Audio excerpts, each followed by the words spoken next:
Yes. All right, please rise for the Pledge of Allegiance.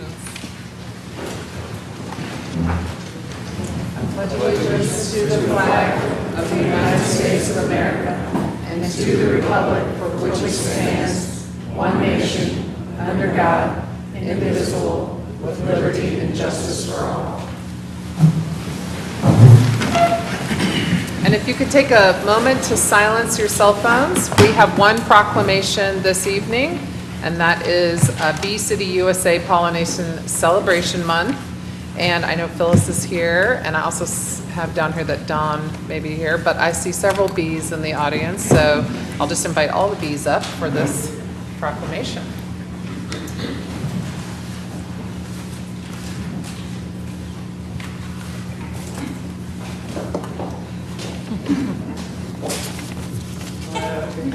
It's supposed to, Maggie wants me. Is it on? Okay.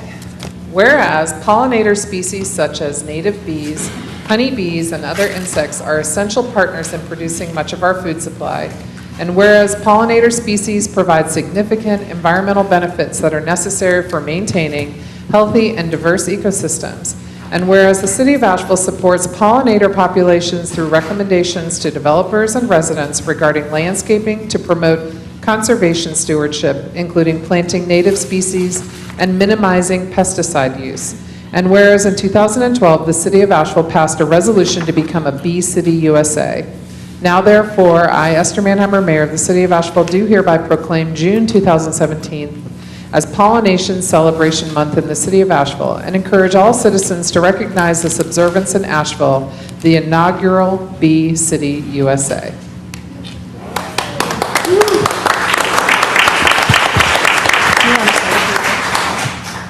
Thank you, Mayor Manheimer and council members. This is always a joyous time for us each year as we make this proclamation, and we continue to be so thrilled that Bee City USA started here. We're up to about 80 cities and campuses across the country, and just today we certified our first military base, the Wright-Patterson Air Force Base in Ohio.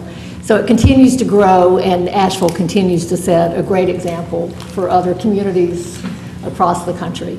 It is Pollination Celebration Month, and so I brought these to Maggie if she could pass these out. Thank you so much.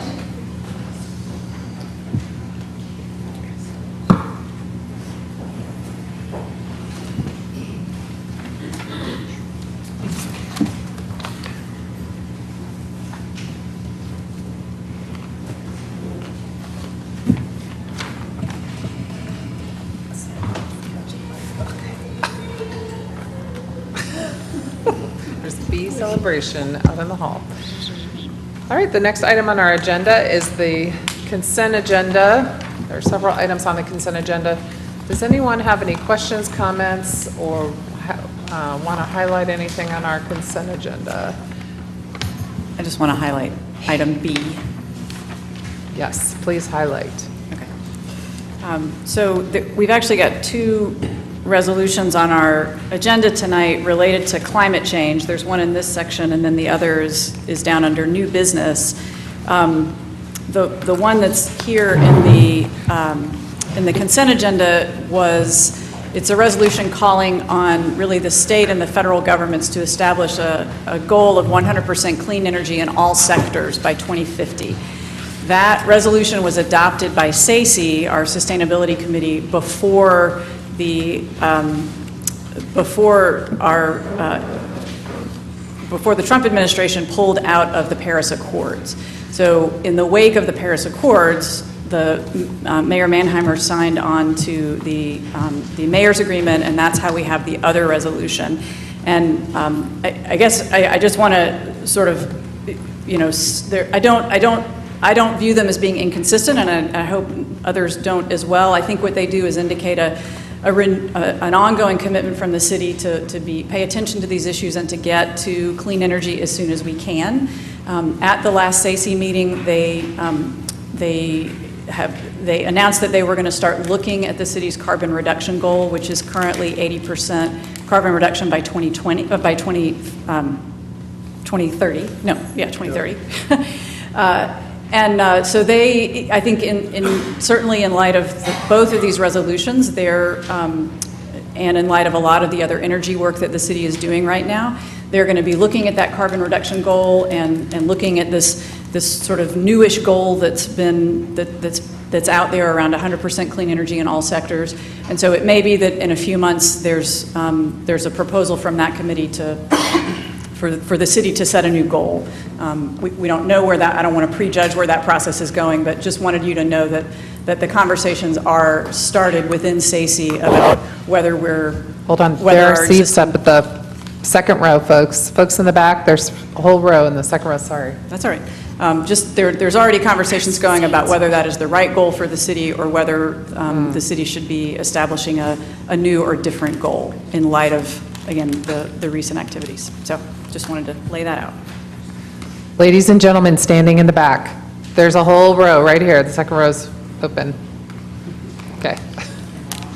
Just killing me. Sorry, did you have any more to? Nope, I'm done.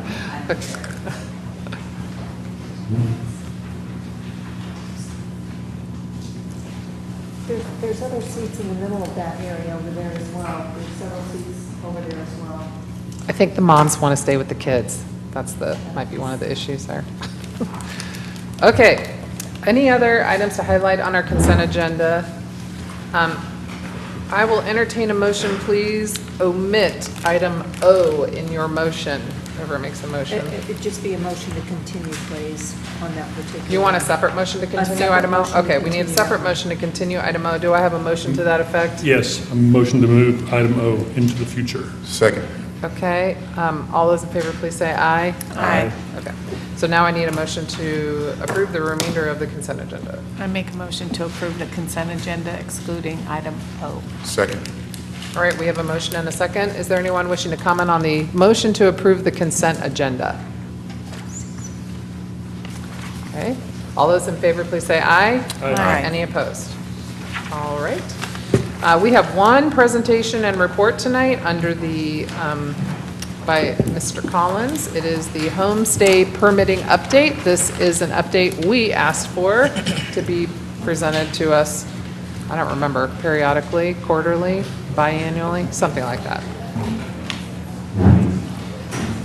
Good evening, Mayor, Council. Chris Collins with the Development Services Department, and I believe it was a quarterly report.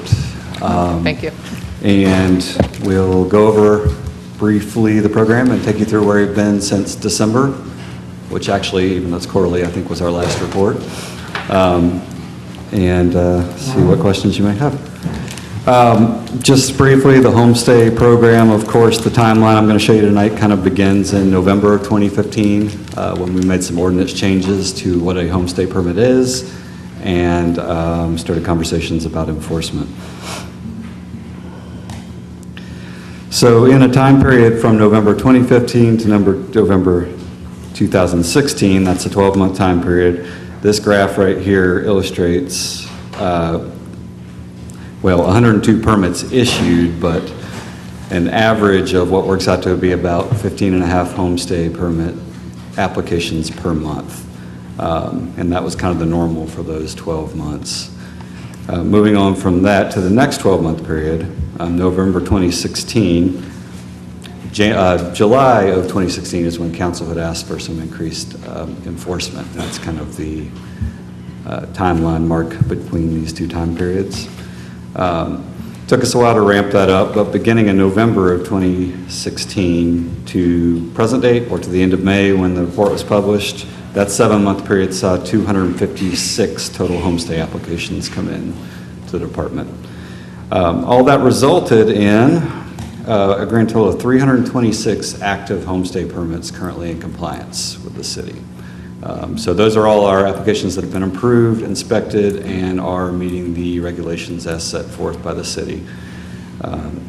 We are contracted with a third-party service to assist with enforcement, and that's this host compliance. That's where this graphic before you comes from. Now, I would say the data they've given us is probably subject to some error in this instance, but it's relatively close. They show 331 partial home listings out there on Airbnb and VRBO and all that stuff.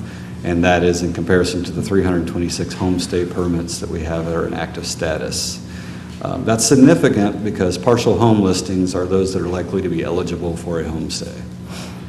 So while there's probably some error in that data, that does show a significant proportion of those listings are permitted at this point.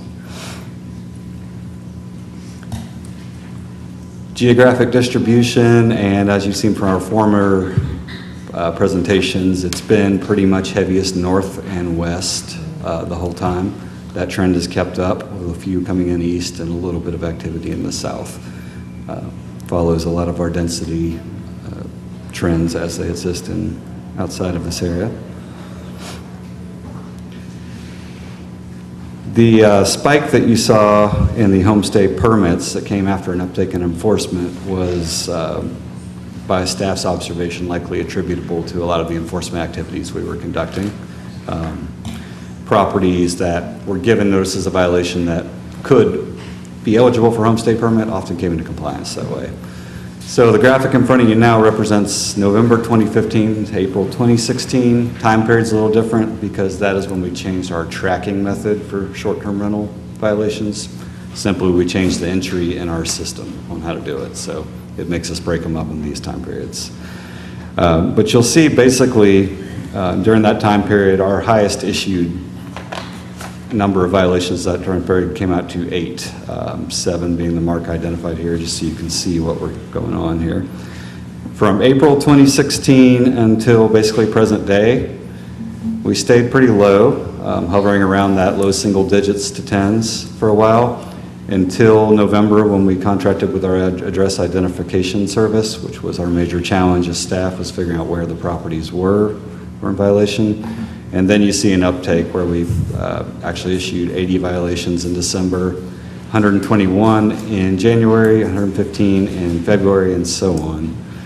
That number is starting to head down because we have tackled a substantial portion of what's out there. So there are fewer notices to send at this point. What that means essentially in the period from November 15th to October 2016, about a 12-month span, we noticed about 10 violations per month. From November 2016 to May 2017, what this reporting period runs to, we averaged about 72 violations noticed per month. So we saw a 720% uptake in enforcement activity. And as saw from the homestay, that did reflect a little bit in the permitting and bringing some of these into compliance. Geographic distribution very much reflects what you saw with the homestay permitting. Short-term rental market is the same, whether it's whole home or partial, it's happening in the same areas. The results of the enforcement, about 20% of those cases were eligible for a homestay, and that results in the numbers that you saw here. Not all of those homestays came from enforcement activities, so the numbers don't line up perfectly. Other ways of correcting violations include, just pulling the ad down, presumably ceasing the use. If they happen to be in certain commercial zoning districts, just going through the process to obtain proper permit to do that lodging use.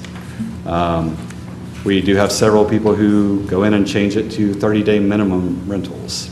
So that means they're only renting to one party within 30 days, which within the ordinance brings in compliance. That whole clump of things represents 43% of the compliance cases.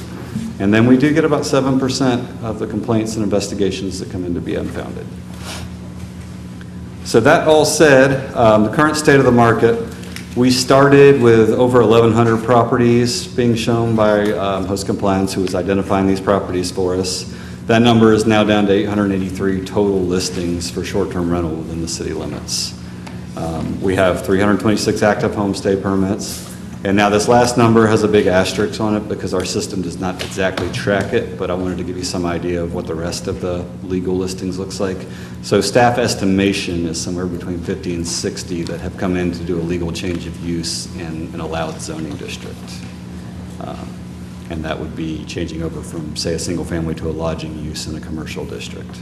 A lot of those are downtown or sometimes along Merriman or some places like that.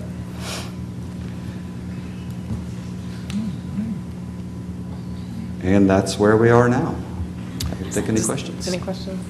Yeah, the 883 number, those are legal homestays? That is just total advertisements for short-term rental that are showing up on Airbnb, VRBO, HomeAway, all those plethora of sites right And now. those are now all legal ones because they've been enforced against already, or? Up here, what this would represent, our best estimation of what the number of those that are legally established would be, let's say, the highest number, 386 of those. 386? So you're, What about whole units, I mean, in the, say, the central business district, does that include those? That, we wrap that into this 50 to 60 number. Now, some of those may have existed before that. Like I said, that number, please take it with a grain of salt. It's there just to give you representation that there is some percentage that have obtained that.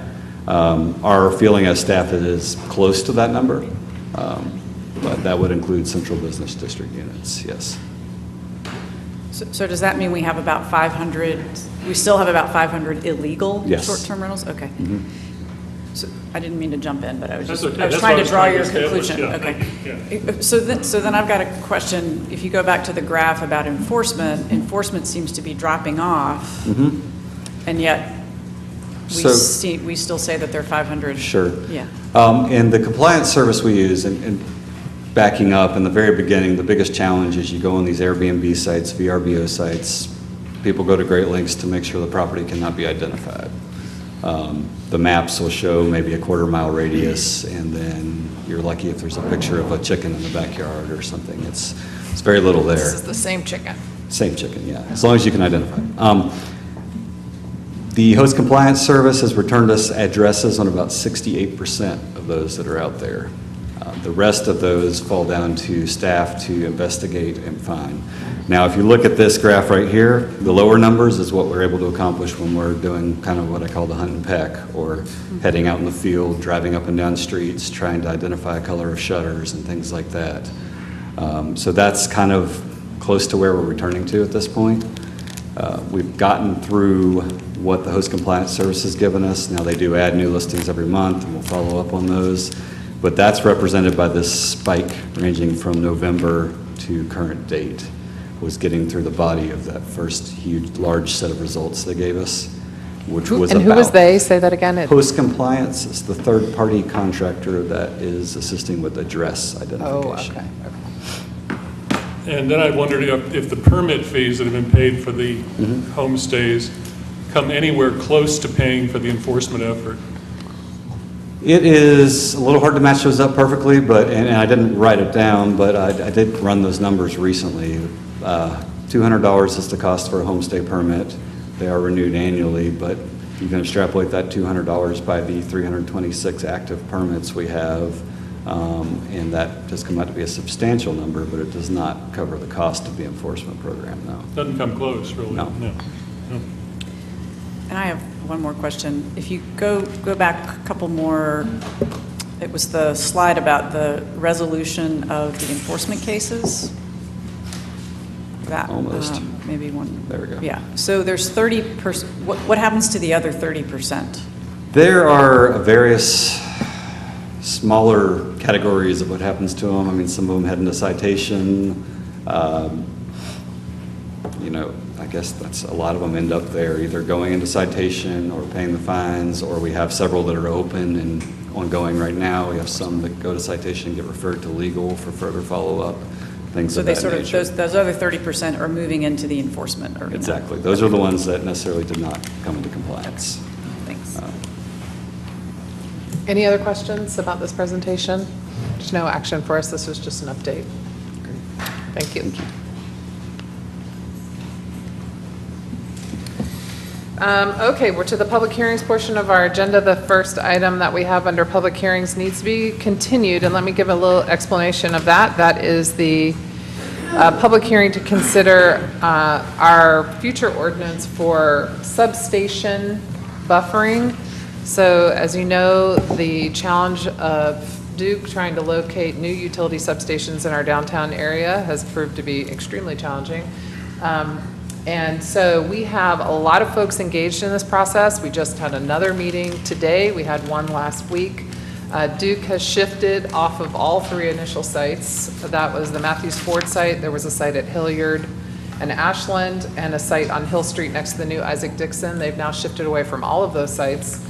They have one now on McDowell, and they have the old Volvo dealership on Patton Avenue under an option contract. So they are engaging the community to have some pretty in-depth conversations about those sites to see what can be worked out. So long story short, it is not time for us to consider an ordinance yet because the community and Duke need to come up with what they want the conditions to be around those sites. And we've had a good conversation about that process. So with that, can I have a motion to continue this out until August 22nd, 2017? So moved. Second. Motion and a second. Is there anyone who would like to comment on the motion to continue item A on the public hearings agenda? No? Okay, all those in favor, please say aye. Aye. Any opposed? No. All right, thank you. The only other item we have on our public hearings agenda is the redevelopment plan for 338 Hilliard Avenue, and Jeff Stottinger is here to present this. This is the city-owned piece of land that we're trying to have developed into affordable housing. Mayor, could I jump in here? Sorry to interrupt, Jeff. This is going to be Jeff's last presentation to us. Now, we all got to stand up and cheer for Jeff when he received an award from the city manager a couple months ago in this chamber. But this is an enormous loss for everyone in the city of Asheville. It's enormous gain for Jeff and his family to be able to spend more time together and see the world and do what you do. But Jeff's dedication and devotion and keen mind and endless curiosity about ways to find solutions has resulted in nearly all of the affordable housing policies that we're using today to help make this happen. Additionally, Jeff's relationship to people who are building this housing in this community has been one of great trust and cooperation and problem solving. All that to say that you are going to be very sorely missed. I know you've done a great job and that your staff, you're leaving us in good hands, but I don't know how we'll replace the wealth of knowledge and talent that you've brought. Thank you. Thank you, Gordon. Appreciate it. And yeah, I'm actually pretty pleased to be here tonight because it was about a year ago that we were actually reviewing proposals for 338 Hilliard for its development as affordable housing. So Mayor, Vice Mayor, and council members, I'm here to present actually three items. One is to talk about the Cassinger Development Group proposal for the development of 338 Hilliard. The second is to review their proposal for a housing trust fund loan from the city of Asheville to support that. And the third item is to hold the public hearing and get your action on their proposal for a land use incentive grant. But I first thought it would be helpful to let you know that the Cassinger Development Group is here today. Chip Cassinger, Payne Cassinger, and Jay Bernstein are all here to answer any questions you might have from them. But I thought I'd just lead off by presenting to you the proposal that they brought forward. And as you know, they were one of two qualified firms who proposed the redevelopment of 338 Hilliard as affordable housing. The other developer withdrew from the process in the spring, and now we are, as guided by the RFP and as dictated by the RFP, we went and began negotiations with the other qualified developer, and that was Cassinger Development Group. So I'd like to just give you their proposal summary. They're proposing the development of 64 units on the site. 52% or 33 of those units will be affordable to households at 80% of area median income. And 20% of the total, and 13 of those 33 will be affordable to households at 60% of area median income. The project will be comprised of 1 and 2 bedroom units. It will have a third-party sustainability certification, and they propose that it would be affordable for a period of 50 years. That 50-year affordability proposal is also aligned with their proposal to lease the property from the city of Asheville, to lease the land for a period of 50 years at a lease rate that would be 10% of the net cash flowing from that property during that 50-year period. So I know that's a brief summary of their proposal. But that is the nature of their proposal as it has been presented to the city of Asheville. If there are no questions about that, I'll move along to the other 2 elements of this. Mayor? So the breakdown you have up on the screen provides us the information about the number of units at the different income levels. Yes. Okay. Brian, I know you had a question about that. I just want to make sure that we were clear on. And was that changed throughout this process, or is that how it was proposed and that's how it? During the negotiations, that has matured. We have more affordable units now than when we started. Okay. There were originally, the proposal did include a small number of 3-bedroom units, but in looking at the site and being very conscious of the market demand, they have proposed that it be 1 and 2-bedroom units. Those are the primary changes that happened during the proposal, the negotiation process.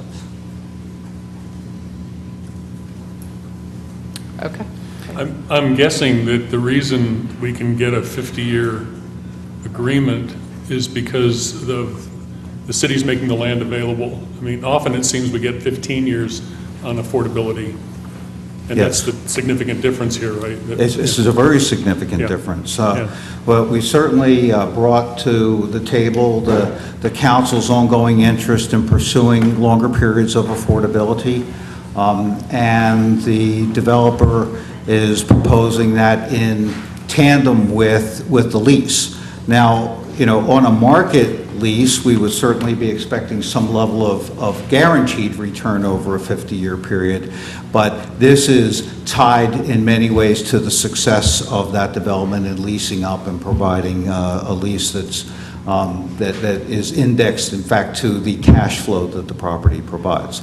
If it were a market rate development, the cash flow would probably be higher, but it's a mixed income development.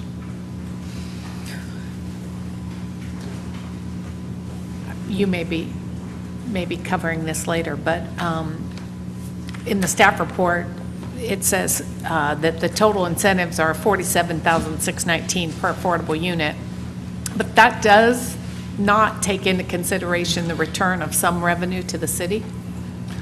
That is correct. So the initial, if we were to combine, and I'll talk about those amounts, the Housing Trust Fund loan and the proposed land use incentive grant agreement, the Housing Trust Fund loan is a request, a concrete request for a certain amount of dollars. The land use incentive grant, of course, is an estimate that will be based upon the taxable value at the time of completion and the actual cost of permits.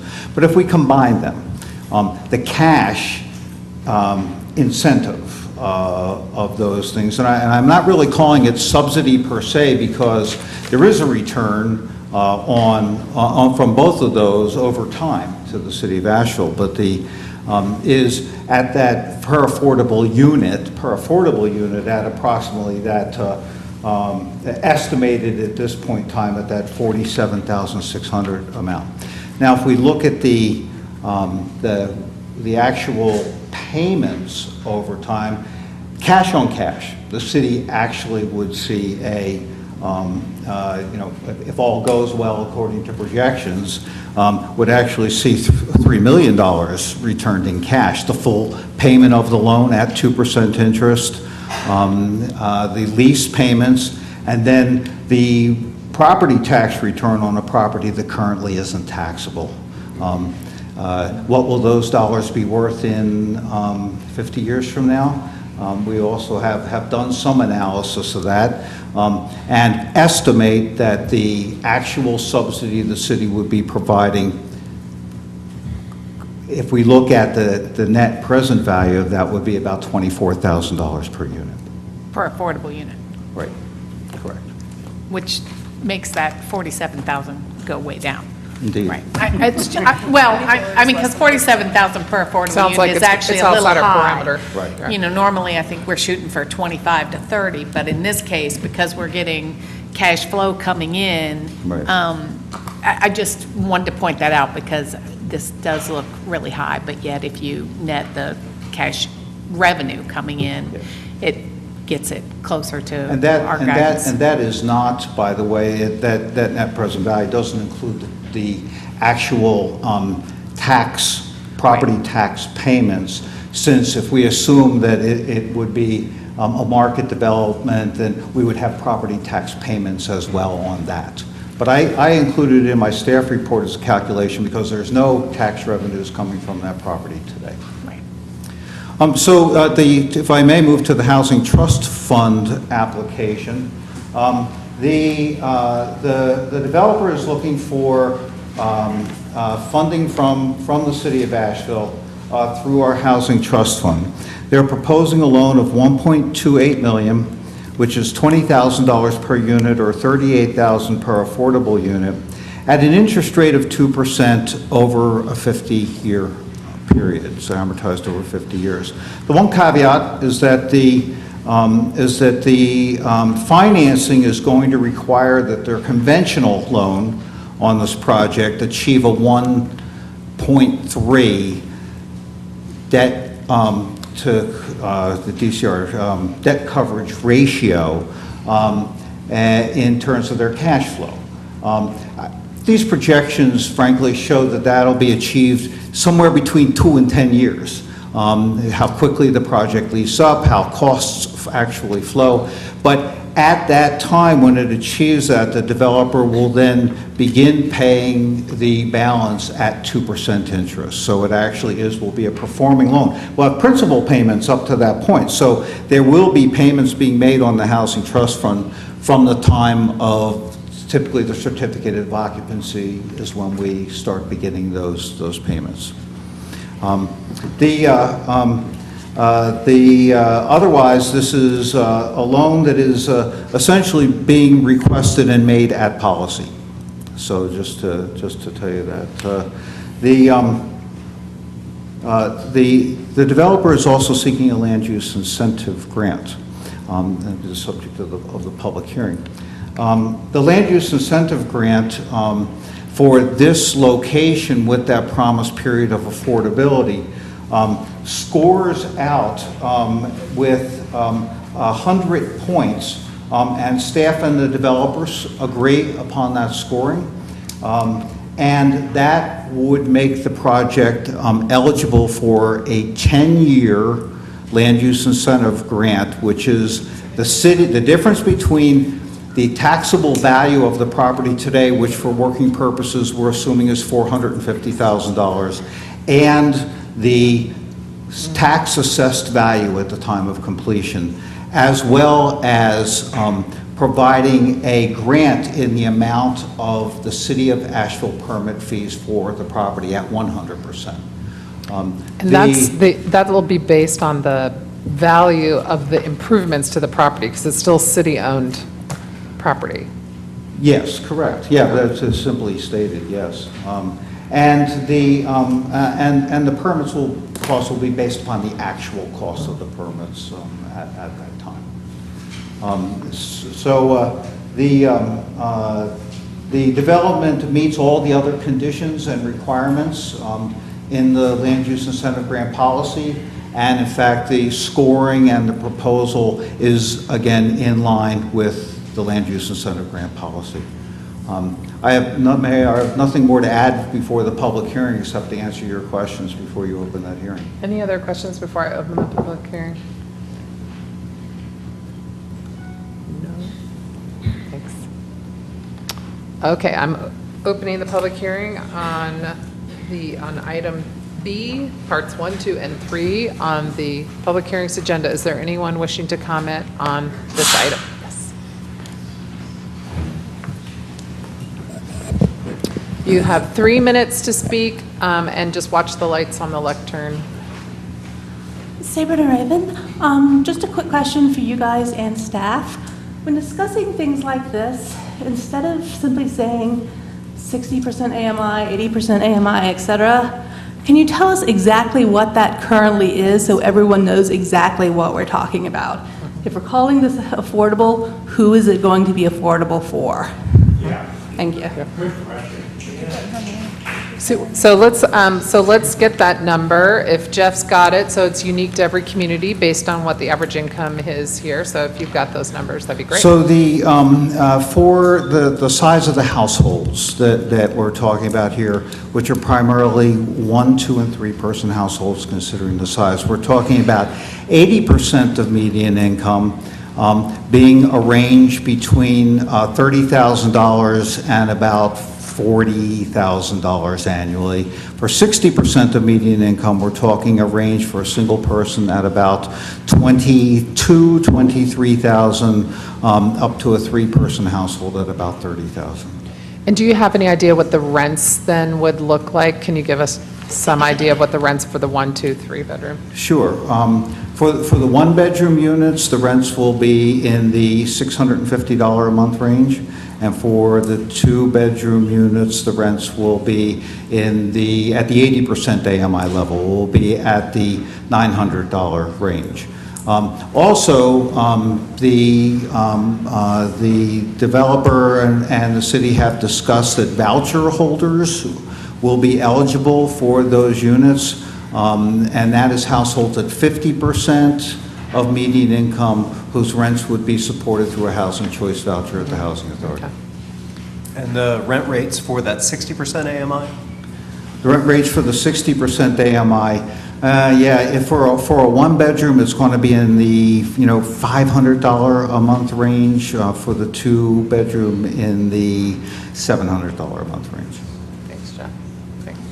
And the commitment, just to be clear, is to not have an annual rent escalator as other iterations of this program have allowed, but rather to be geared directly to the incomes for households at those levels that are provided annually to the City of Asheville by the U.S. Department of Housing and Urban Development, assuming there is a U.S. Department of Housing and Urban Development. Otherwise, we'll find another way to do that.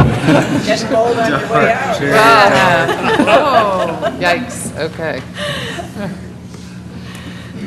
Anyone else wishing to speak? Yes, back there, yeah, that We're was all nervous laughter. nervous laughter.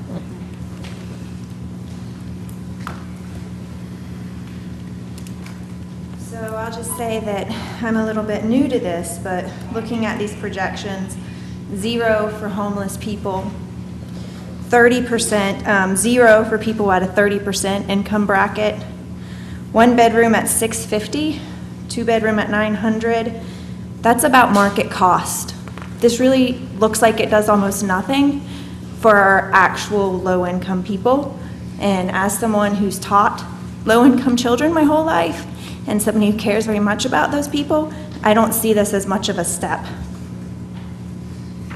I can get a 1-bedroom for about $700, $750 right now. So it saves people about $50. I want to comment that I don't see that that's much for the people that actually need the housing. Jeff, thank you for the comments. And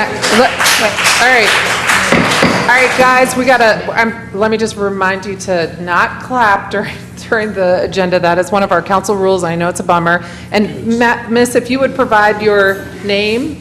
Melissa Clark, okay, we forgot to do that. So this is that helps us. Then also, we can also see like who likes it. But maybe Jeff could speak to the rent rates, because that is a federal mandate that tells us, based on your community's average income, what the rent rate shall be set at these 80, 60 AMI. That's, we have, this is actually really innovative what we're doing tonight. It's the first time we've ever leveraged city land for an affordable housing project, so you're like totally raining our parade, and that means we're not selling it, right? So we need to explain this a little bit better. So maybe you could talk a little bit about how that works. I can at least provide some insight into where these rental numbers come from. And it's a national standard that a housing is affordable when a household at these income levels pays no more than 30% of their gross income towards rent and utilities. So it's a combined rent and utilities number. And I'll also note that that while the RFP that we put out a year ago did request information from the developers around households being served at lower income levels, the requirement was that a minimum of 20% of the units... Maggie, reset the clock. That a minimum of 20% of the units serve households at 60% of median income, and a minimum of 50% at 80% median income. So the developer's proposal has met and exceeded to a certain extent the basic requirements of our RFP. I'll also note that RFP asked for a minimum of 40 units, and the developer has substantially increased that supply of units, in this case to 64 units, which, considering our overall housing need, is very significant. And so maybe one of the other things we kind of glossed over here was that you mentioned that vouchers will be eligible in That's this correct. project. So talk about what that means. What are you talking about when you say a voucher? Yeah, so through the Department of Housing and Urban Development to the Asheville Housing Authority, the Housing Authority is allocated annually a certain amount of funds that are available to households earning 50% or less. And in fact, most of those households are at levels even below that 30% of median income for housing choice vouchers, which means that as opposed to living in one of the owned public housing authority developments, one of those communities, families, households can take these vouchers and can lease a place of their choice.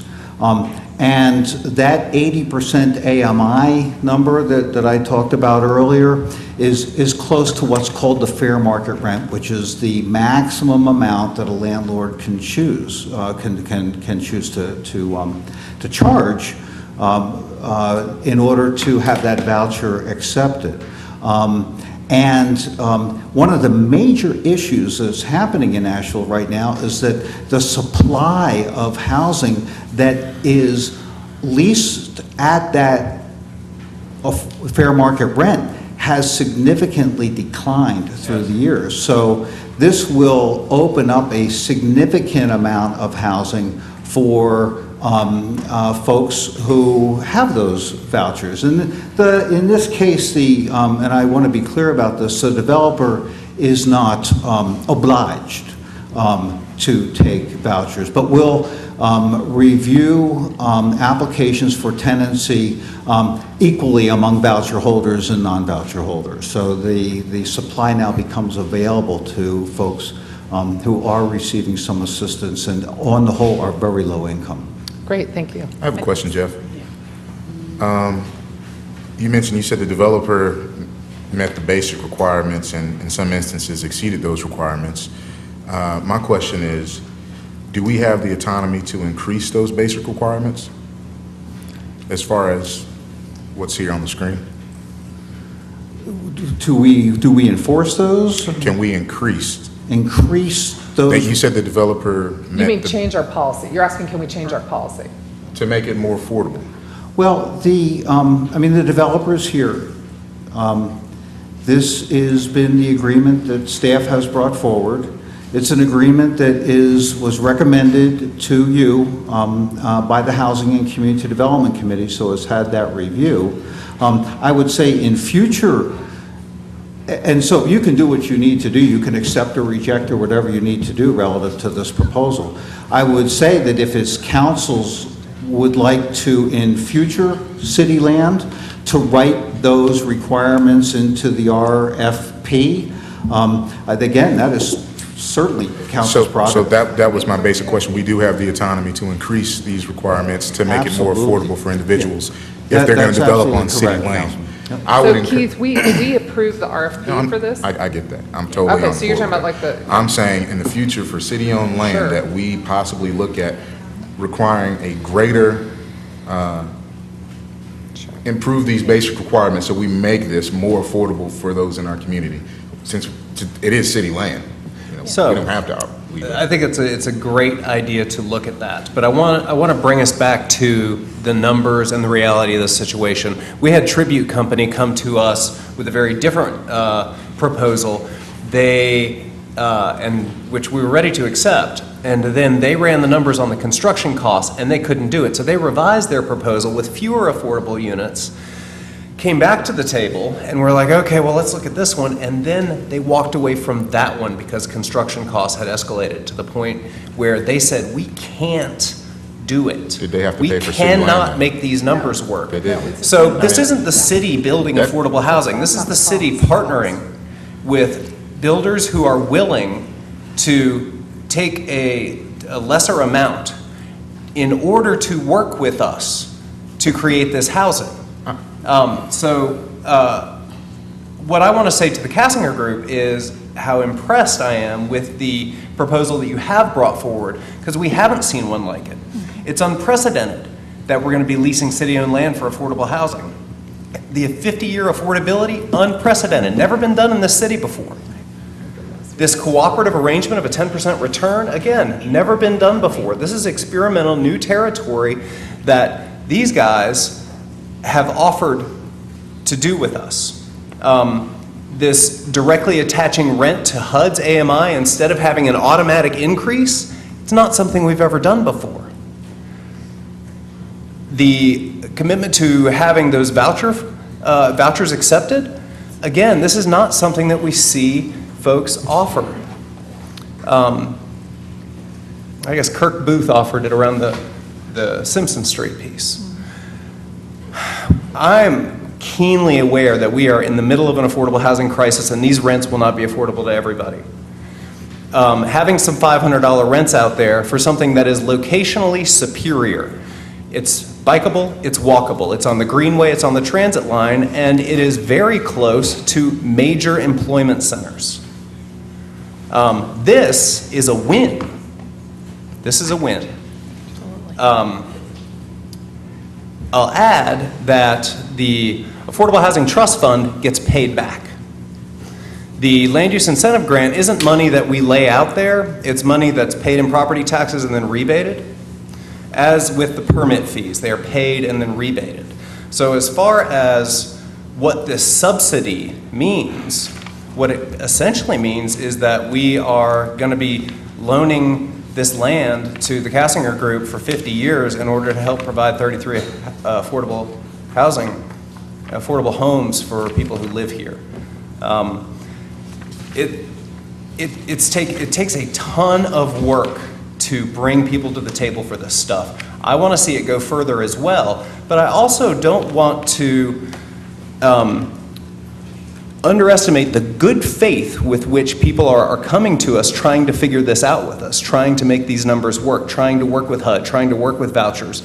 At the same time, recognizing that we're underwater. I think we all acknowledge that we're underwater with an affordable housing crisis in the city, and we're trying to find the way out. So I just want to put all that out there. I appreciate that we want to aspire to always do better.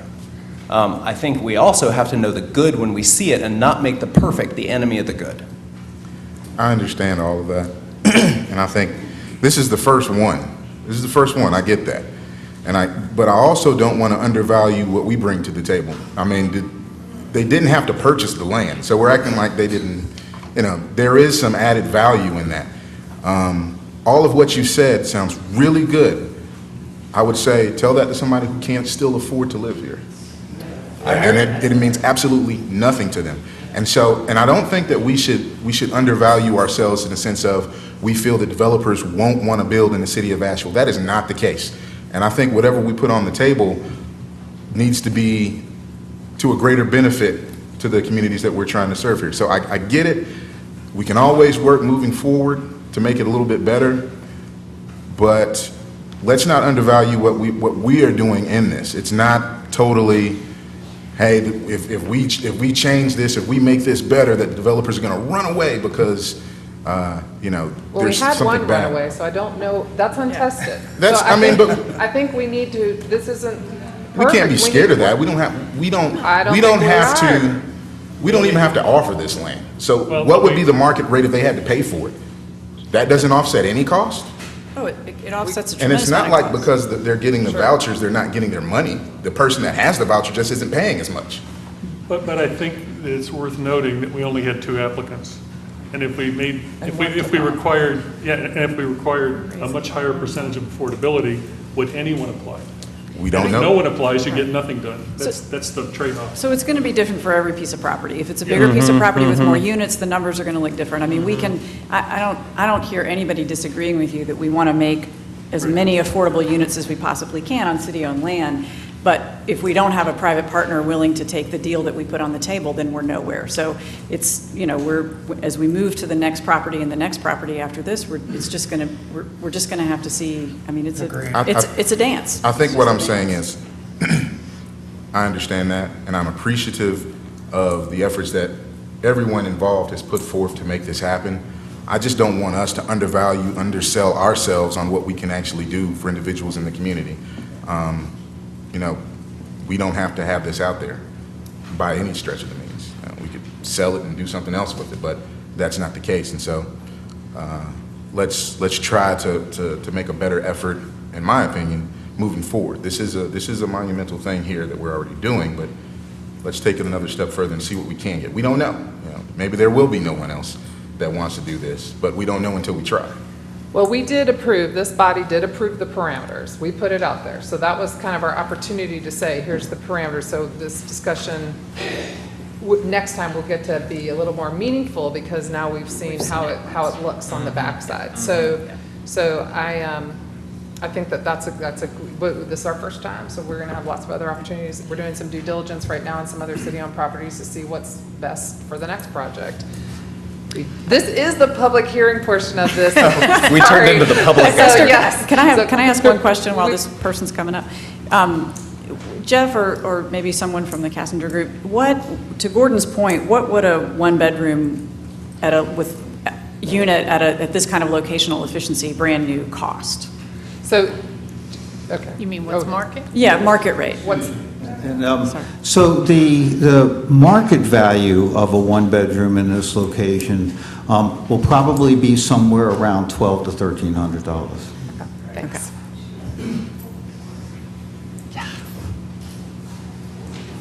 I'm the one that most of y'all know me. But for this proposal that's been presented, to me, to see that there's zero when our homeless numbers are so huge in this small city, and see that there's zero for affordable for people who cannot afford the affordable standard. I have asked different members of the city council on several occasions, what is affordable when it's unaffordable to people who live here? What does affordable really look like when it's unaffordable for the people who live here? If it's unaffordable, then how is it something? If it's unaffordable for people who live here, who work good jobs, who are making over minimum wage or the living wage, and it's still unaffordable, what does that really look like? How are we considering something that is not really pushing us forward? Yes, it's a new thing, y'all trying something new, gotta try this out and experiment and see if it works, but at the same time, it's people whose livelihoods and whose families need access to this affordable housing. This is not a test run for us when we can't apply for this, or we don't get to reap the benefits of this, but only the upper class and people making more money in our city, and we know the disparities, and they are real, the economic disparities that the city is supposed to be trying to address. If you know that this proposal is not inclusive of that portion of the community, they will not have access to this. How are we really considering it as an option and saying this is the best thing that ever happened? No, it's not, because it's still marginalizing a segment of the community that we're supposed to be talking about equity and inclusion. It's still putting us in a place that we can't afford to be here. So who is going to live here? It won't be people like me, and I work great jobs. I do great things, but I wouldn't be able to afford this. And one thing I want to make sure y'all heard clearly, Jeff said that the owner or the builder has the discretion to look at vouchers and consider them. Not that he has to accept them. Not that that was a criteria in that proposal, that he must also accommodate for vouchers. And one thing with the vouchers, because I'm in that program, it's hard to get anybody to accept them. So just having it as they can look at it is not enough. It's not enough. No, it should have been mandatory that certain number of these apartments have to take vouchers, period. It shouldn't be up in the air at their discretion, because we all know from history their discretion don't necessarily benefit marginalized communities in Asheville and Buncombe County. Like, it's almost ridiculous to have to say that, because it's like, how many times do we have to say the same thing for it to sink in? Thank you. Wow. Is there anyone else wishing to speak?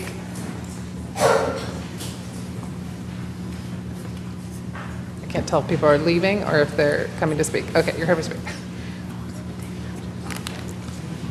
Thank you. My name's Ashley Cooper, and I just want to reinforce a lot of what Duana said. And I think if you're looking for props for, like, this is innovative and we're doing something good, attention to the language is really important. So affordable housing, to use that phrase for something like this, which when I pull the numbers up for the 80%, it's 32,000 to 42,000.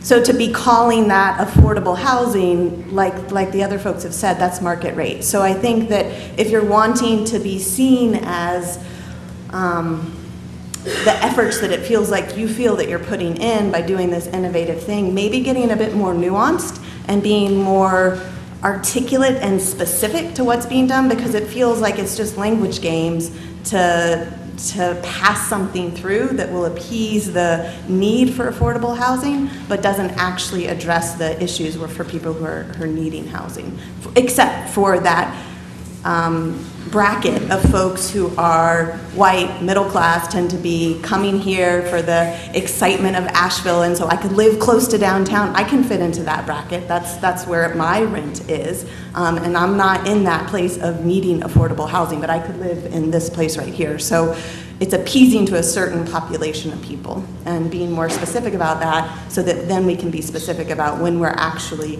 addressing homelessness and when we're actually addressing folks who are working jobs full-time and still not making a living wage. Thank you.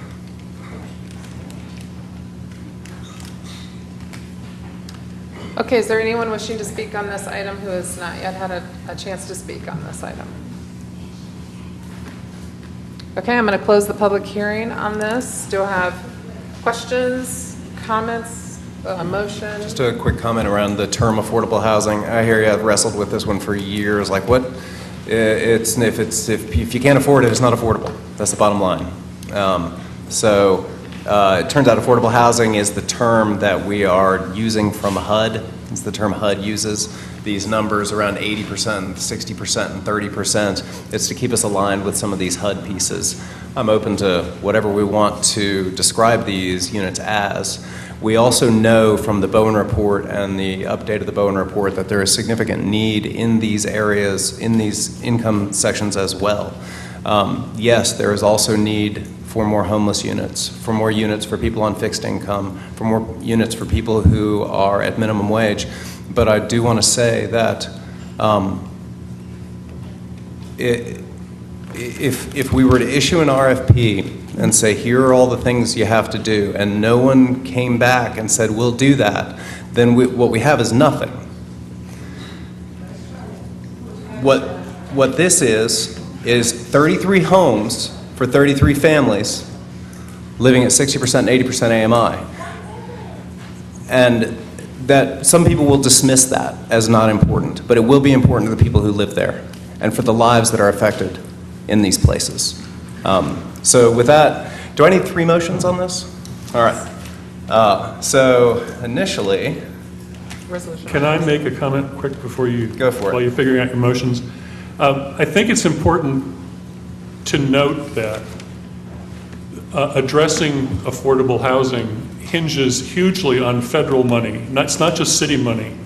And we're really required to look at it through the lens of the definitions we were given by the federal government. We're not making this stuff up. We're not deciding what's affordable for you. We're applying the federal rules about affordability at 80%, 60%, and so forth to these projects. And I mean, without those rules, we couldn't get the federal money that we get. So I mean, we're not just blithely going, oh yeah, we like it. We're using the rules to get the best deal we can get. This is the best affordable housing deal we have gotten in the 7 years I've been on council. We have tried and tried and tried. Chapel Hill did a study on the state and said that Asheville was doing the best in the state on producing affordable housing with city funds. So we're ahead of the pack in the state, and we're still not doing enough, but this is the best deal. We've had 50 years of guaranteed affordability. We've been getting 10 years and 15 years. You know, this is a sea change. If this works and we do it and repeat it, we're going to have a significant effect over a long period of time for affordability in Asheville. But, you know, and I would add, I mean, one of the challenges here is we're trying to do this on a new construction project. And new construction, as everybody knows, right now is at the highest price out there. 5% of Asheville lives in public housing or is on Section 8 vouchers right now. And that's in our 10 public housing neighborhoods and all of the privately owned properties all over the city that have been converted into Section 8 housing. So that's 5% of Asheville already is in that price point, and that's where that housing stock is. This is filling in these pieces here that, right, are not going to be affordable for everyone, but they are going to be affordable for a lot of people. And we know that because the average income in Buncombe County is $39,000. So well, that's what the data tells us because Social Security tracks it. But that's what we know, and so we know that there is a long waiting list for this price point for housing in Asheville. And I wish it could be everything to all people. I don't see how you can do it with new construction, however, just because of the cost of new construction. But we made this big decision a while back that we were going to try to start leveraging city-owned land, which means we basically rent it for $1 so we could get this much out of new construction. And this is what you get. Now, I think we can have a discussion next time about, is it worth it? Should we just sell the land and take that money and do grant projects to Mountain Housing Opportunities and other nonprofits that build housing or other private developers that are building housing? I mean, that's an alternative way to do it. But what resources do we have to leverage? That was the question. And we said, well, we want to try this. And this is a well-located piece of land for folks. So we thought this would be a good first start. But I can see that it is incredibly innovative and terribly disappointing all at the same time. So let me just also mention that that. the city's policy in terms of Affordable Housing Trust Fund, and y'all correct me if I'm wrong, is to focus the city's resources on building housing that is for 60% or AMI or below. Is that right? That's where we've put most of our attention. That's where we put most of our attention. So this is one project, and there are, I mean, how many trust fund projects do we approve a year? A half a dozen or more? So this is one project, and there are other projects that we have approved that are going to be coming in that look different from this, that have a much higher number at that 60%. So again, this is one project that is unique and different and new, and it's not necessarily in any way representative of the projects that we normally see and fund out of the Affordable Housing Trust Fund. So I'll just I would just like to say that I will probably vote in favor of this, being that everyone says just how wonderful it is. But I am still disturbed by the fact that what are we doing for deeply affordable units? There's, when at 30% of the AMI, there's zero. How are we going to build housing for these folks? And I agree with Keith that we have this land that's extremely valuable, and we don't have to sell ourselves short. We can demand that they accept vouchers. We can demand that there's some units built at 30% AMI. This may be a wonderful deal. I want to see it get better.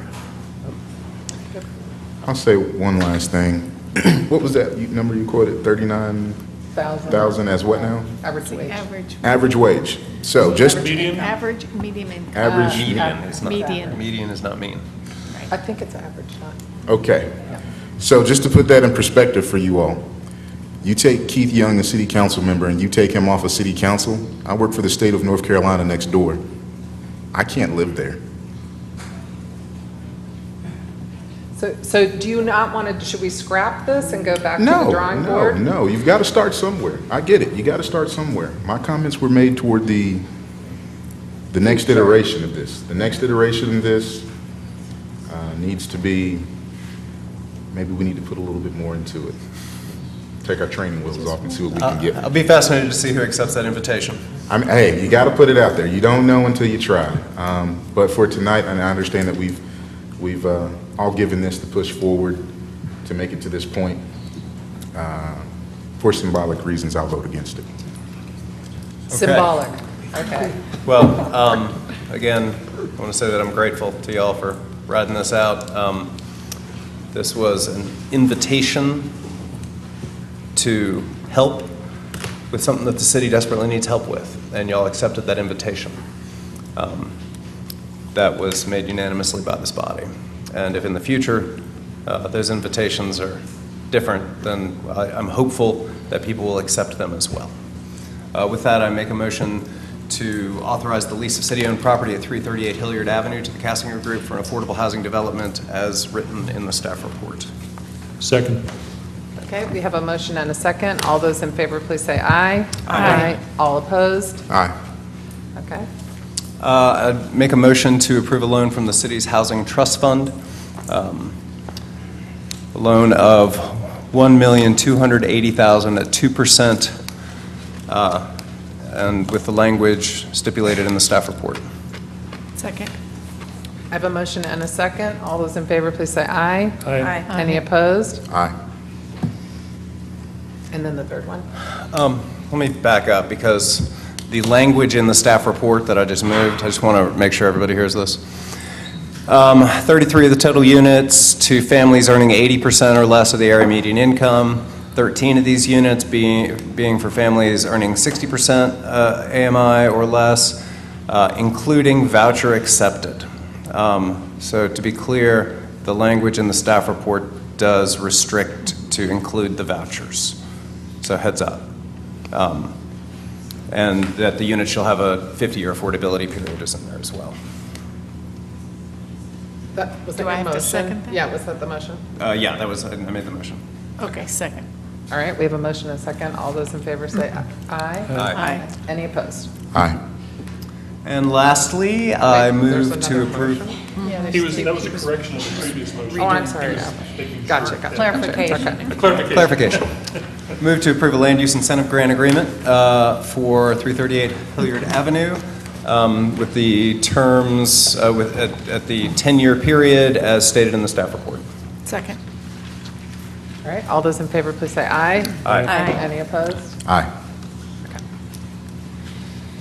Okay, that concludes the public hearings agenda. The next item on our, thank you, Jeff, and c'est la vie. We may shackle you in the basement, Jeff. Yeah. We have a dungeon, you know. So the next item on our agenda is the consideration of the fiscal year 2017 annual operating budget. And we had the public hearing on the budget already, so we do not take public comment on the budget tonight. We will begin by Gary Jackson, our city manager, will talk to us about some performance measures and other items, and then we'll hear from Barbara Whitehorn, the CFO. Thank you very much. Wanted to highlight for the council, and for that matter, the community as well, transparency, which we're bringing to the budget this year, the higher level of transparency and accountability than we've had before. I want to, there we go. What I want to highlight is council drives the performance of the organization by the goals that you set. And as we've reported consistently in recent years, there are goals attached to each of those major areas of priority that council sets annually. And then we move into the budget process and we start lining up resources behind those specific objectives.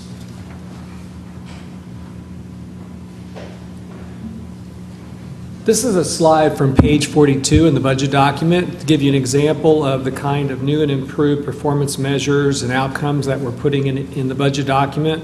So on page 42, which happens to be the Asheville Police Department, you see a list of outcomes and key performance measures, just as a sample of the kinds of measures that you would find behind each of the department budget sections.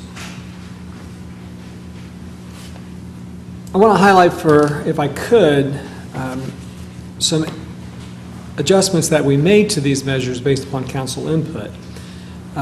This is the specific goal that was originally published in the recommended budget, which set a target goal of reducing the number of internal affairs complaints by 10%, which is a good goal to have. But based upon your feedback, we changed that to be specific about the traffic stop data. So there will be quarterly tracking of the traffic stop data based upon a report that you received here by the department and stated that you would like to see that provided on a quarterly basis. All of these measures will be reported on a quarterly basis, but that's one that's here specifically because you asked for it. More police department measures might be of interest to you. One, which I'd highlight, is the intent to increase the amount of recruiting of minorities and women into the force. Also, and this came as a result of council input as well, that the previous target, which simply focused on ensuring that TASER certified officers kept up with that and attended the crisis intervention training, but we've also added specifically de-escalation training, implicit bias training, and cultural sensitivity training for all police officers. So we have a 100% goal to achieve there.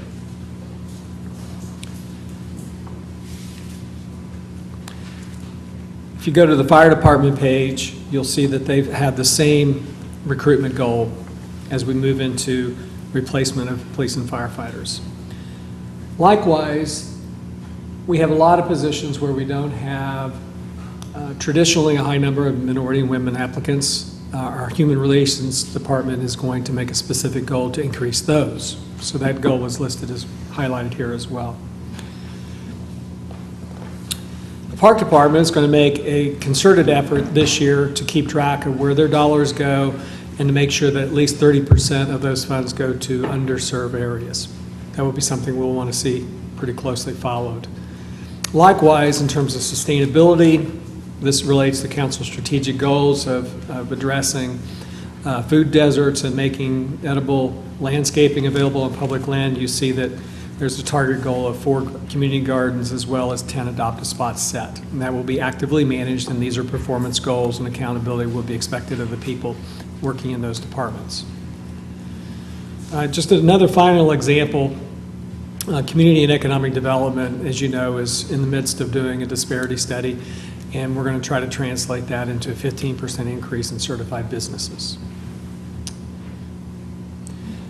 That's really all I have to cover for you, and Barbara will, our Chief Financial Officer, will highlight where you left the discussion at the public hearing and bring it up to speed so you can act upon the ordinance tonight. Again, thanks for the feedback on the performance measures.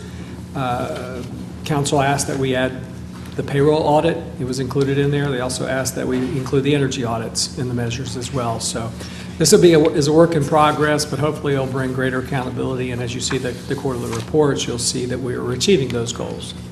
Thank you very much.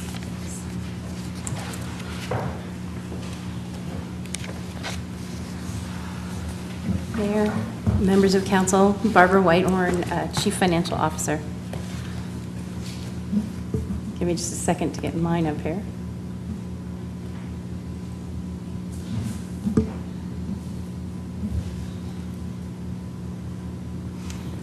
Okay, so I'm just going to give a brief overview of kind of where we've been and, where we are now. This is the roadmap that you've seen so many times. I'm sure I'll have to come up with something totally new next year, so you never have to see it again. We're at the very end of the arrow that started back in the preliminary forecasts in January and February. Now we're to actually discussing budget adoption. And here is where we've been. All right. Budget discussion, I want to review some of the things that we've discussed over the 4 work sessions we've had, and then changes to the proposed budget that were detailed in the staff report that you have, just for the edification of the people that are here that maybe haven't read the staff report. We've discussed transit enhancements, APD redistricting, the GEO bond implementation and debt service, general CIP, and of course allocations of fund balance. Those are all items that various things have been included in the budget or moved around.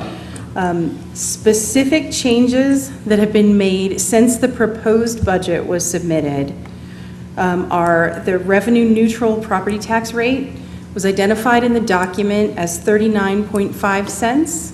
We refined those estimates to 39.39 cents, just slightly less, but we refined them. We have added to the budget the firefighter 401A going from 2% to 4%, effective on January 1, 2018. That's a voluntary program where if a firefighter chooses to defer an amount of their paycheck up to 4% to go to this 401A, the city matches that amount up to the 4%. It used to be 2%, now it's 4%. Some clarification on the compensation budget. The operating budget includes a 2.5% increase to all city employees, which will be implemented with the July 1 through 14 pay period.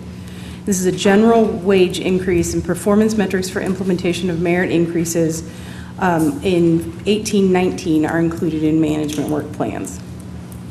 And then we have a few organizational changes that have no significant, they don't have any change to the budget as far as the numbers. We're just moving some full-time equivalent employees, moving real estate from community and economic development into the general services department. And then we're reassigning some zoning enforcement and board of adjustment responsibilities from development services to planning and urban development, and that's 3 full-time equivalent positions. So those are the key changes since the document, and then we'll just move on a little to where we are. So operating tax rate, 39.39.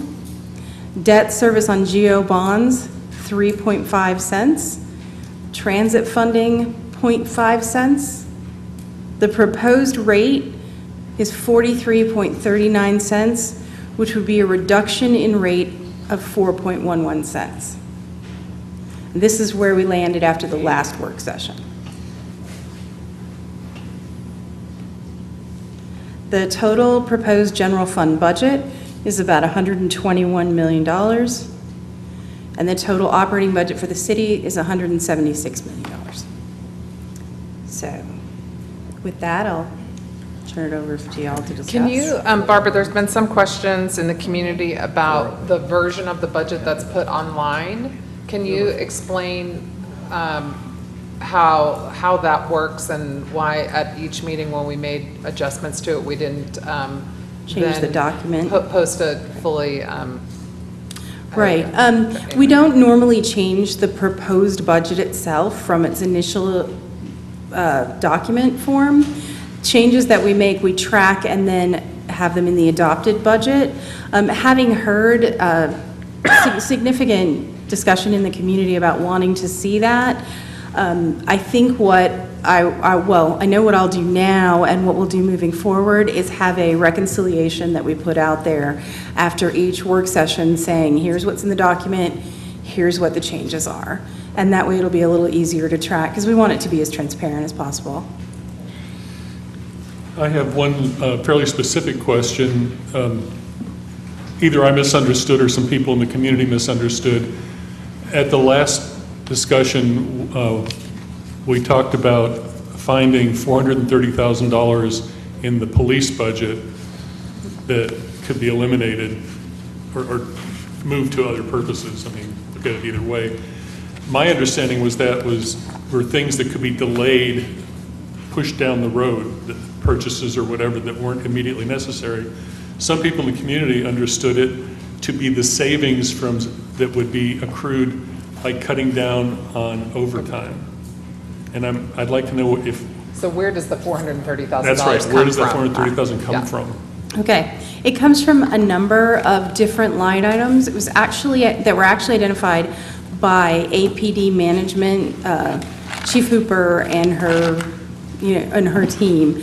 They sat down with my budget team and worked out how they could shift resources in order to be able to fund the kind of kick-started getting some people hired and maybe address some of the turnover issues and some of the staffing issues they have.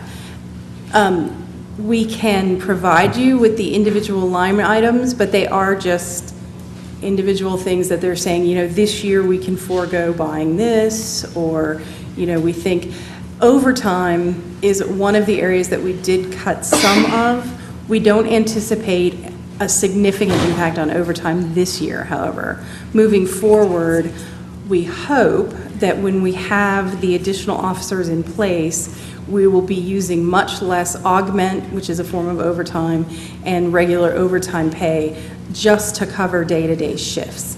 What those really should be for are like special events. You should have an augment pay if you're out here working a festival, not because we just don't have enough people to fill a shift. Right. My concern was that if we were counting the money that we could save by eliminating overtime, that is kind of a sleight of hand.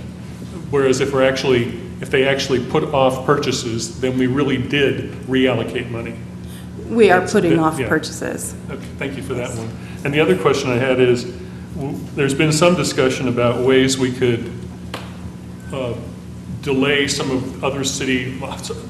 hiring, leave some positions open and that sort of thing, and pull back from that extra half-cent on the budget.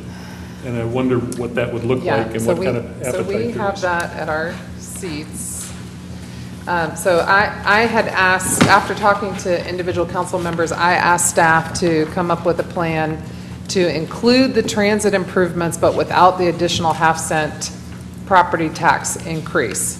Not to take away our commitment last time to dedicate half a cent to transit, but the additional half-cent. And so that has been provided in the form of a memo, and this document you handed us before the meeting started. Yeah, that's the budget ordinance. Should you choose not to raise the additional half-cent for transit. Yeah. So that's the Oh, plan. that's why I for how thought it'd be good absorb to that. discuss that publicly. Yes, yes, yeah. Do you want to talk about that, Barbara? So I asked you all to come up with some proposal, a specific proposal for how to absorb the additional transit improvements without raising property taxes by another half-cent. We're having like cell phone malfunctions in the audience. Sarah. Okay. Let me try to summarize those suggestions, what we would plan to do if that would be the case. And it's similar to what you already saw in terms of coming up with additional savings, managed savings for police staffing. In this case, there would be some additional management of vacancies. For example, there's an assistant city manager's position vacant in my office. I would postpone the recruitment of that for a few months, and that would save the difference in salary there. We would do that as part of this plan. And similar to what Barbara was saying about postponing some equipment purchases, that would also be the case here. We would postpone purchase replacement equipment for the fleet, which would be a bulk of the savings, approximately about $365,000, half of the total. We reduce some temporary and seasonal work that we would normally incur. We would delay some contracting. Delay or postpone it entirely through the fiscal year, something in the neighborhood of $65,000 save on consulting fees. Something like the citizen survey could be pushed back 6 months later than it normally would occur. That would be the kind of thing there. And likewise, if we don't have position vacancies that we have to cover through overtime, we'll be accumulating overtime as well as comp time for professionals, for exempt employees that are working. And so they'll have to make up some of that time later.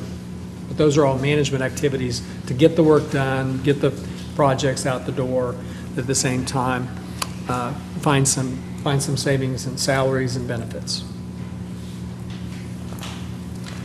And I'd appreciate having the flexibility to work with that and not be bogged down in the details of it. We've done this before probably 3 times since I've been with the city, when we have budget crunches or we get halfway through the year and we go, oops, we're not seeing the sales tax revenue that we're expecting, or some projects cost more. So this is the kind of thing that we do on the fly from quarter to quarter as a regular basis in the city, but most often hits us when we have a budget crunch related to revenue streams.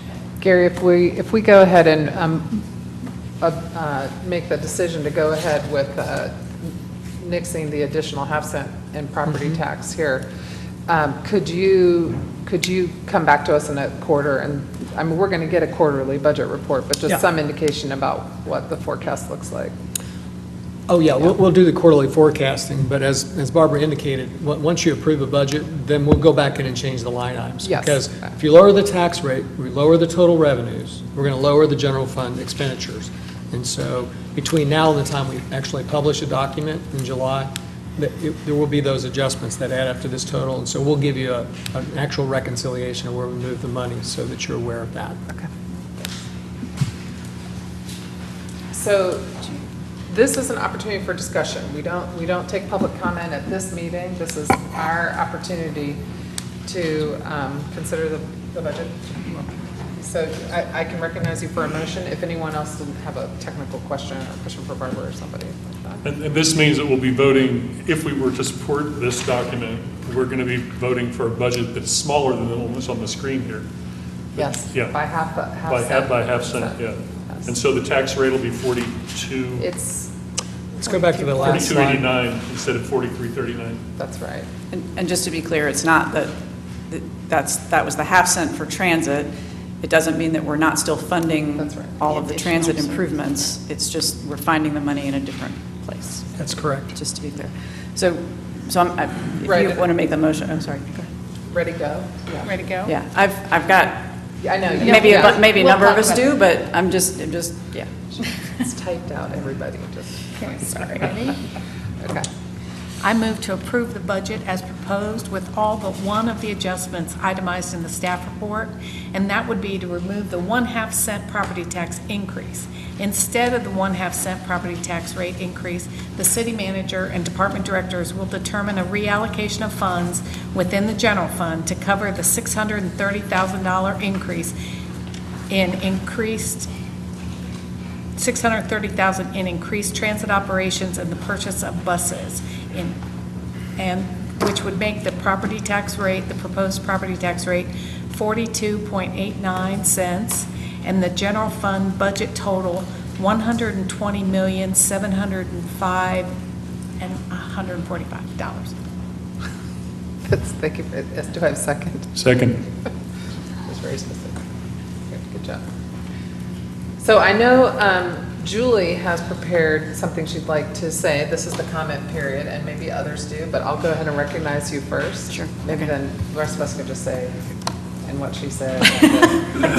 I don't know.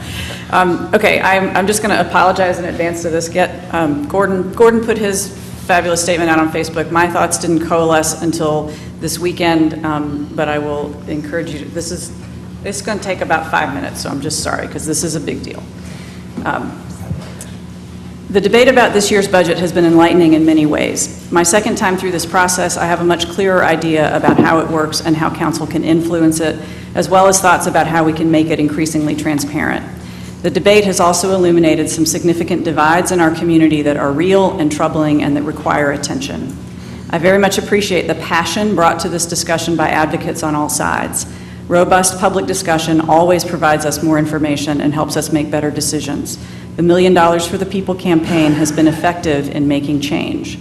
The proposed budget increase to add new police officers has been reduced by almost half from the initial $1 million request to $567,000. In addition, most of that money will come from reallocating existing dollars in the police budget rather than from new allocations, meaning the police budget is only $137,000 more than it would have been without this request. If we choose not to fund these positions, it's not as if we can put $567,000 to another purpose. Instead, it will remain where it currently is and be spent on overtime and other planned expenses. Finally, the hiring of these new officers will be spread out over 2.5 years rather than happen in 1 year. Certainly, these changes are not as much as many advocates would have liked, but the campaign has made a difference. During this budget debate, many community members called for new systems, new strategies, increased transparency, new patterns, new investments, new data sharing, new models, a new focus on institutional racism and implicit bias. To all of those voices, I say yes, I agree. Most of you know me foremost as an environmental advocate, but my roots are in social justice and human rights advocacy, having started my career at Amnesty International and having worked for the Atlanta Community Food Bank. I also worked for and then served for 11 years on the board of an organization in Georgia that represents poor people accused of crimes and stands with them as they rebuild their lives. I care deeply about the very real concerns around race, equity, homelessness, and relationships between people and the police, and I commit myself to addressing these larger systemic problems that demand and deserve deep, long-term solutions. Many of you have said that providing additional funding for new officers won't address any of these deeper problems. While that may be true to some degree, it does not mean the funding is not needed. We've seen a 17% increase in violent crime across the city in the last year and a steady increase in calls for service. Asheville's population is growing, more and more people visit here every year, and we are seeing significant new development across the city. This growth cannot be ignored, and I trust the wisdom and experience of Chief Hooper to know what her department needs. I also think under her leadership, we are already on the right path to addressing these larger issues. She has instituted new trainings on implicit bias, cultural sensitivity, and de-escalation. She led the development of a new de-escalation policy that has become a national model. She accelerated the implementation of body cameras. Under her leadership, the trends we've seen in traffic stop data and arrests of likely homeless people for trespass are all trending in the right direction, and she has committed to sharing traffic stop data on a quarterly basis so we can all see how we're doing. As the city manager mentioned earlier, the trainings and data sharing are now specifically listed in the budget as outcomes and performance measures for the police department. She has also brought together a deeply divided department, fixed many internal structural problems, and has the respect of her officers. We all have an interest in seeing Chief Hooper continue on this positive path and be successful, and I believe the requested funding will help ensure that success. Another call has been for more money for the people. I agree with Councilman Smith, who has ably laid out in previous statements that this is a budget for the people. I agree that budgets are moral documents, and I believe this budget advances many priorities that help people and improve our quality of life. Can we and should we do more? Always, and we will. This year, we are increasing funding for affordable housing, sidewalks, crosswalks, greenways, parks, youth programs, partnerships with nonprofits, staff salaries, and retirement for firefighters. Nearest and dearest to my heart, of course, is the over $2 million increase for transit that continues service expansions implemented earlier this year, includes new service expansions, including 8 additional weekday hours and Sunday service on all routes, supports a new and better management contract structure, and makes up for a significant loss in federal funding. Expanded transit is all about providing opportunity and access to those who need it most, access to jobs, school, friends, participation in civic life. The expanded service funded by this budget will help a young father get a job that he couldn't get before, enable a family to get to church, and allow a mother to do her shopping on Sunday rather than during the more hectic work week. Having spent the last 7 years advocating for a transit system that better serves people, I cannot vote against a budget that includes such a high level of commitment to that goal. I'd like to add a final thought in the hopes that those who want to see change happen more quickly will have faith that the city will continue to tackle our community problems. My observation is that Asheville does an excellent job of responding both to local demands and national trends. Areas where we've done that in recent years include sustainability, energy, and climate, affordable housing, food policy and insecurity, and multimodal transportation. The conversations we are having now around equity and race, while not new, are happening at a new level of intensity both here and nationally, and these conversations must continue.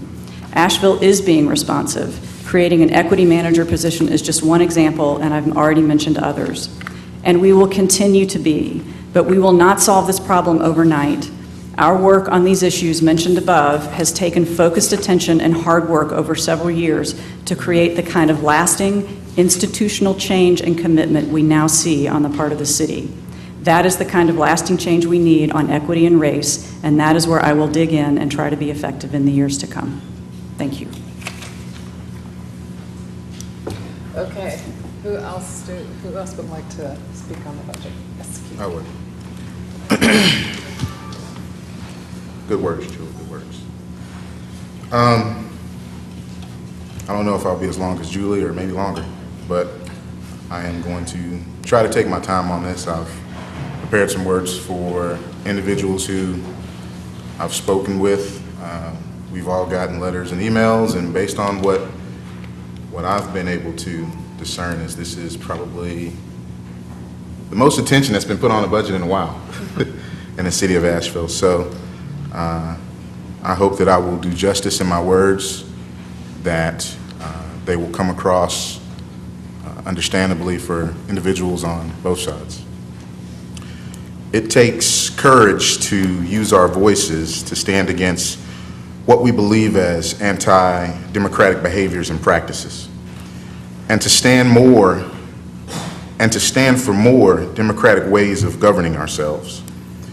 When one believes they are not a part of a process, one would stand to question any and all outcomes moving forward. So what begins to happen is we protest. We protest the process, we protest the outcomes, we protest the intent, we protest to protest the process. And it takes civic courage and skill to build a welcoming public space where people of all backgrounds and views can share honestly and listen deeply, especially in the face of such division.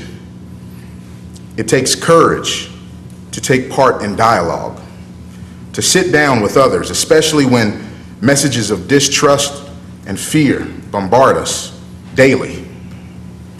And it takes courage for elected leaders at all levels to sit down with everyday people and commit to listening to them.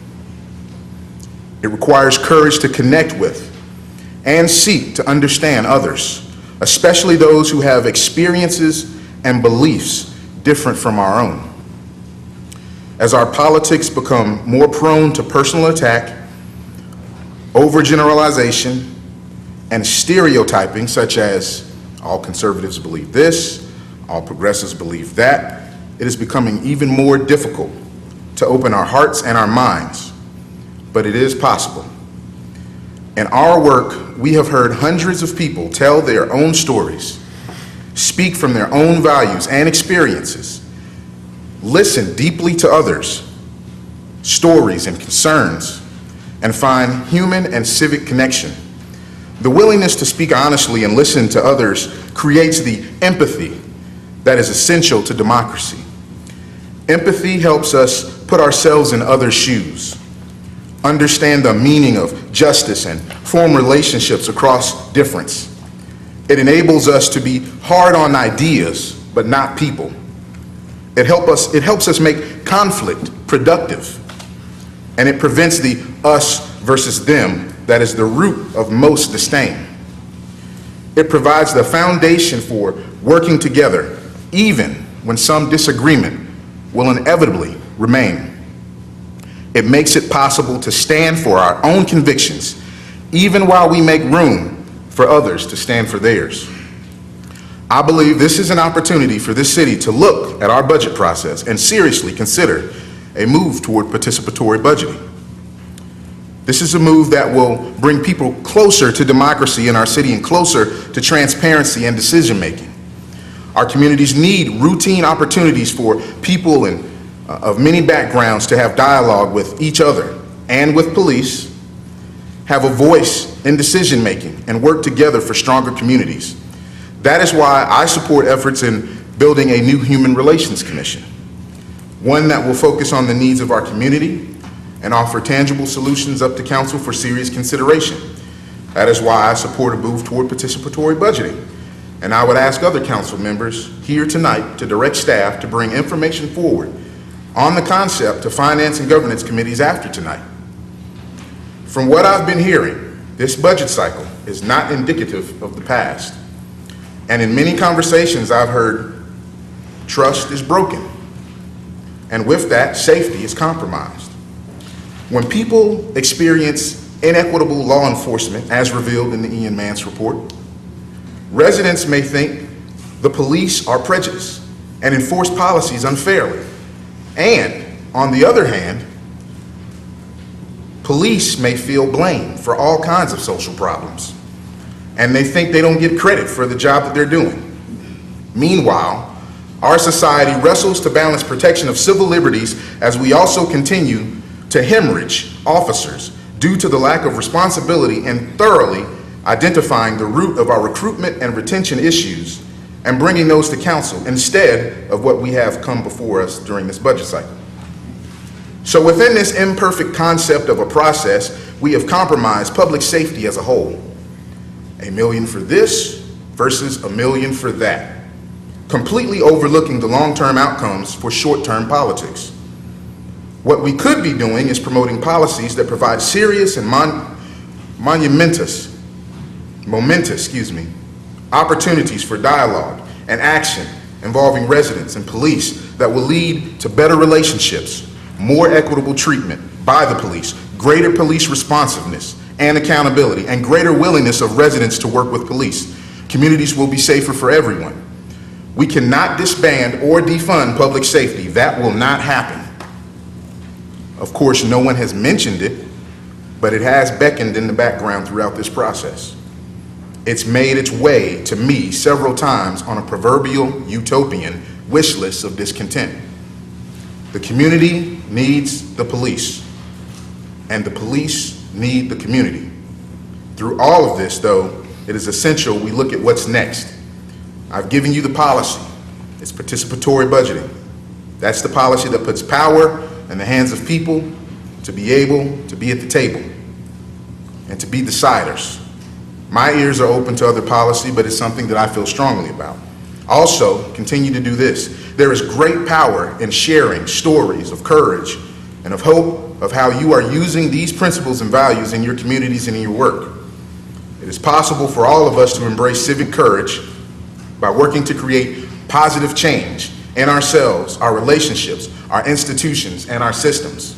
Therefore, I won't sit here and pretend that I believe this budget is bad, because I don't. I believe there were many iterations of this budget that served our community well. Well in the sense of we have contributed record numbers of funding in the budget into areas that pertain to our communities, and how these funds directly affect basic city functions such as public safety and the least among us.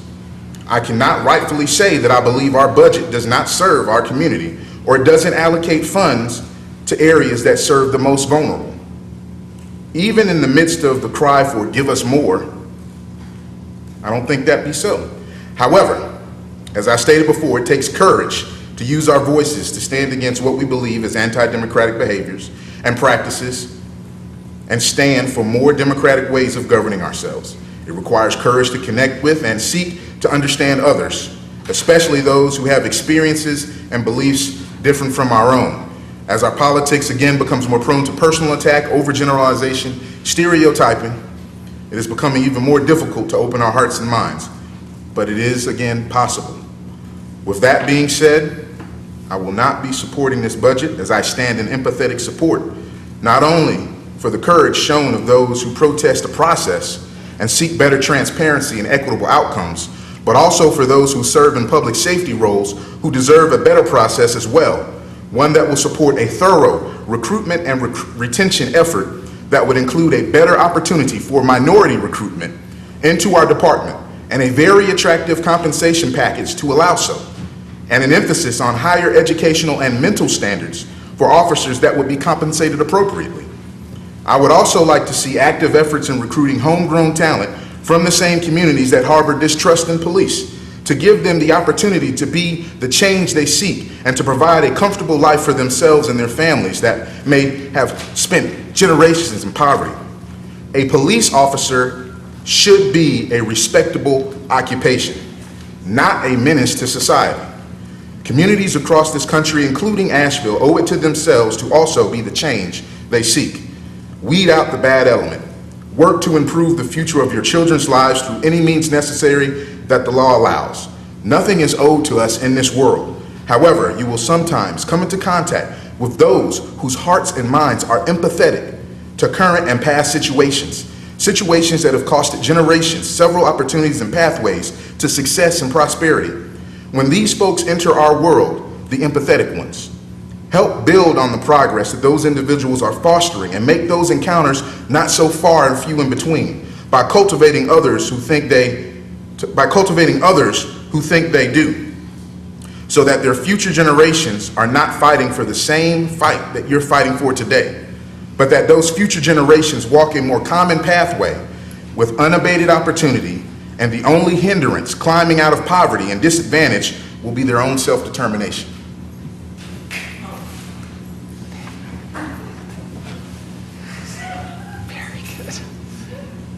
Did you have any comments down here? With Keith. Okay. Okay. All right, so we're about to take our vote on the budget, and I will just throw my 2 cents in that in most cities, mayors don't get to vote, but in Asheville, the mayor does get to vote. And I can see how that would be awesome sometimes, but it's a duty that I take pretty seriously. And I think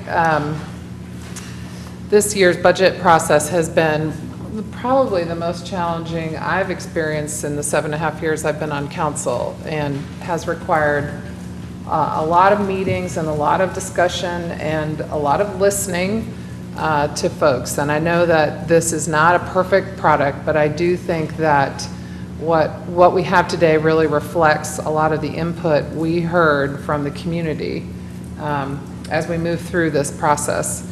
And I do think that participatory budgeting is a very interesting idea. I have done some of my own research around it, and I think it's certainly something we should explore for the upcoming budgeting processes. So I would support that. With that, we have a motion and a second. All those in favor, please raise your hand. Sorry. And all those opposed, please raise your hand. Okay.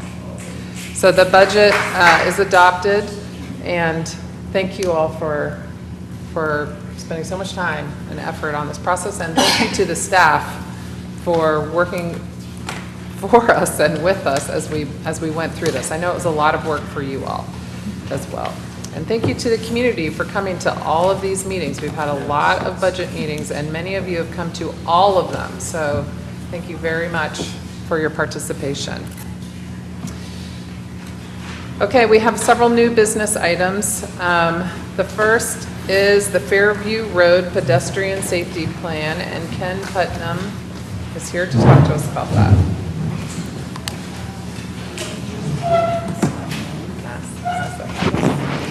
Good evening, Mayor and City Council members. My name is Ken Putnam. I'm the Transportation Department Director.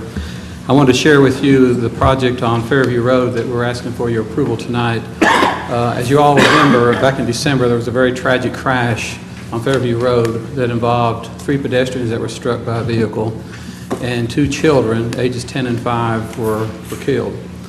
And So that prompted us to begin looking at it. The Asheville Police Department did a very thorough investigation, as well as the NCDOT, and then the city joined with the DOT in another investigation as part of our pedestrian and bike work group that we formed about a year ago. And after much discussion and looking at different options, we really came up with a project that's before you tonight. But we looked at things like, well, can we just go to that one signal and make improvements there? We felt like we could, but how would people get there? So we took a lot of time and effort and tried to retrace the steps that these people took to get to the point where they had the tragic crash. So the project that we have come together with the DOT, it'll be a joint project, would be to build a brand new sidewalk beginning at Bleatree Boulevard in Oakley, and it'll be on the north side of the road, and it'll go all the way down to the Shell station at Swananoa River Road. There are 3 signalized intersections that you pass as you're going through that area. One of them's at Home Depot, the second one's at River Ridge Marketplace, and then the third one is where the crash occurred. Those signals will be upgraded and pedestrian signals will be provided, as well as crosswalks. And then the next thing that's important is the bridge, especially that goes over I-240. It's a fairly long bridge. Since there will be a new vertical raised sidewalk on that bridge, the safety rail that is there now will be taken down and the pedestrian-friendly one will be put up, meaning it'll be higher. So as you're walking along the sidewalk, you won't get the sense that you're going to be blown off the bridge. The project is going to be done with all state monies and city monies, so it can be done quicker. After tonight's action, when the resolution is signed, I'll send it to the DOT. That'll be their trigger to have their Board of Transportation take action to approve their funding.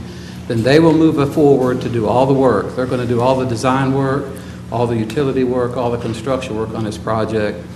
And the hope is that it will be done during the summer months, probably towards the end of the summer and into the fall. So it should be accomplished this year. And with that, I'll be glad to answer any questions that you might have. I don't have any questions. I just want to say thank you for working, thank you and the folks at DOT for working so hard to address this terrible problem in a really awful place for people to walk, even apart from the accident. There's an enormous amount of pedestrian traffic there in the Oakley community and down to those shopping centers. So thanks very much. I'm glad we can do it this year. And it's, again, just to be clear, I can't remember if you said this, but it'll be $450,000 of city money that will help fund this. Is that right? Yeah. Yes, that's correct. The total estimated cost is $900,000, and this is another example of when we've come to you many times before where there's a lot more to the work than just putting down the concrete for a sidewalk. There's going to be storm drainage features that have to be put in as well. I'm happy to make a motion if we're there. Yes, please. Do we need one on the resolution and then the budget amendment? So two different motions? Yes. Okay. So I move that we approve a resolution authorizing the city manager to enter into a construction agreement with the North Carolina Department of Transportation for a project to improve pedestrian safety along Fairview Road from Bleatree Boulevard to NC 81. Second. All right, we have a motion and a second. If there's anyone wishing to comment on this item, this is the time. No? Okay. All those in favor, please say aye. Aye. Any opposed? And then if you'll make the second motion. Sure. Second motion, I move that we approve a budget amendment in the amount of $450,000 that will come from the fee in lieu of sidewalk revenue to fund the city's 50% cost share of this project. Second. All right, we have a motion and a second. Anyone wishing to comment on this motion? You got to come, because you're on TV.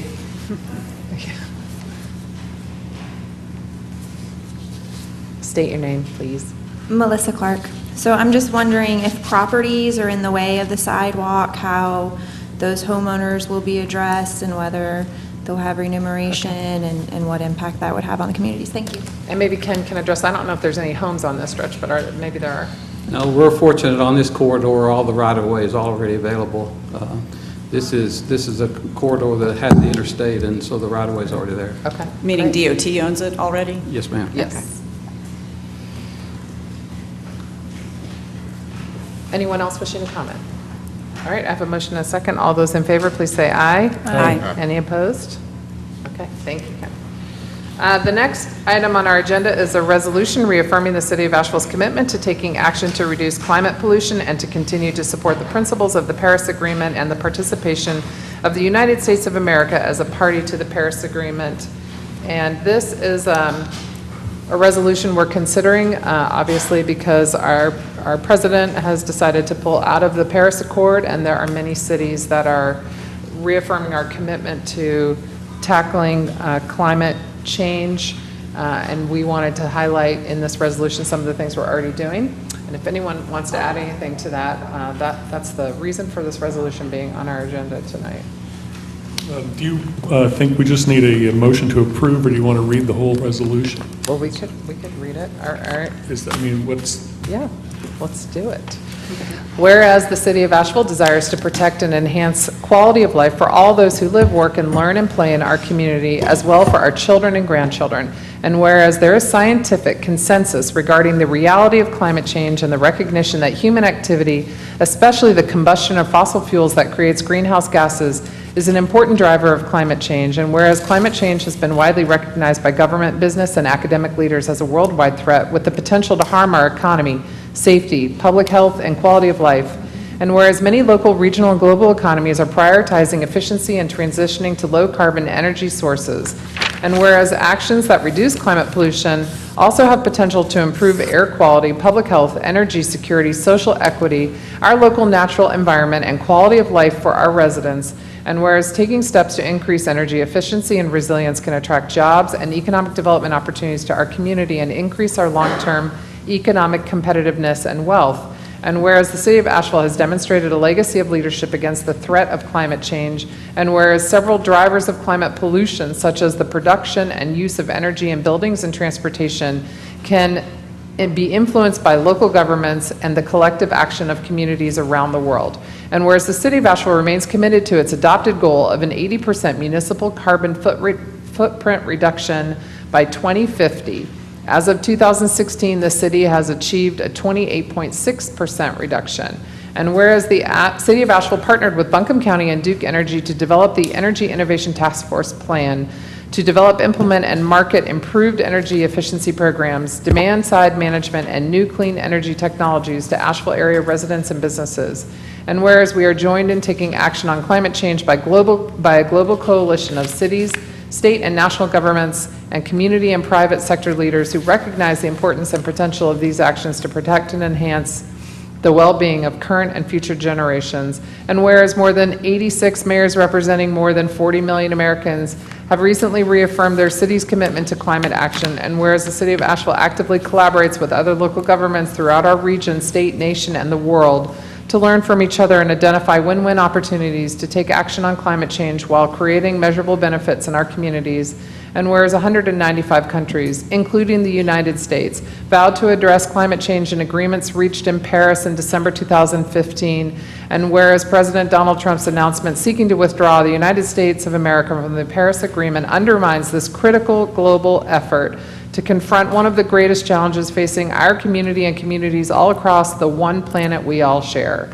And whereas the reality of climate change has not been affected by recent political announcements, and whereas the absence of federal leadership only increases the importance of local leadership in avoiding the most dangerous and costly effects of climate change, now therefore be it resolved by the City Council of the City of Asheville that the City of Asheville reaffirms its commitment to taking action to reduce climate pollution in alignment with the City Council vision. The City of Asheville continues to support the principles of the Paris Agreement and the participation of the United States of America as a party to the Paris Agreement, and that the City of Asheville will continue to stand with cities and other public and private sector partners throughout the world to advance actions to reduce climate change. Read and approved and adopted the 13th day of June, 2017. I move to approve. Second. All right, I have a motion and a second. If there's anyone wishing to comment, I did notice that there were some people that signed up to speak on the 100% renewable energy resolution we had on the consent agenda, but maybe you could just morph it into this climate piece too. But anyway, if there's anyone who would like to speak on this, this is a good opportunity for you. Yes.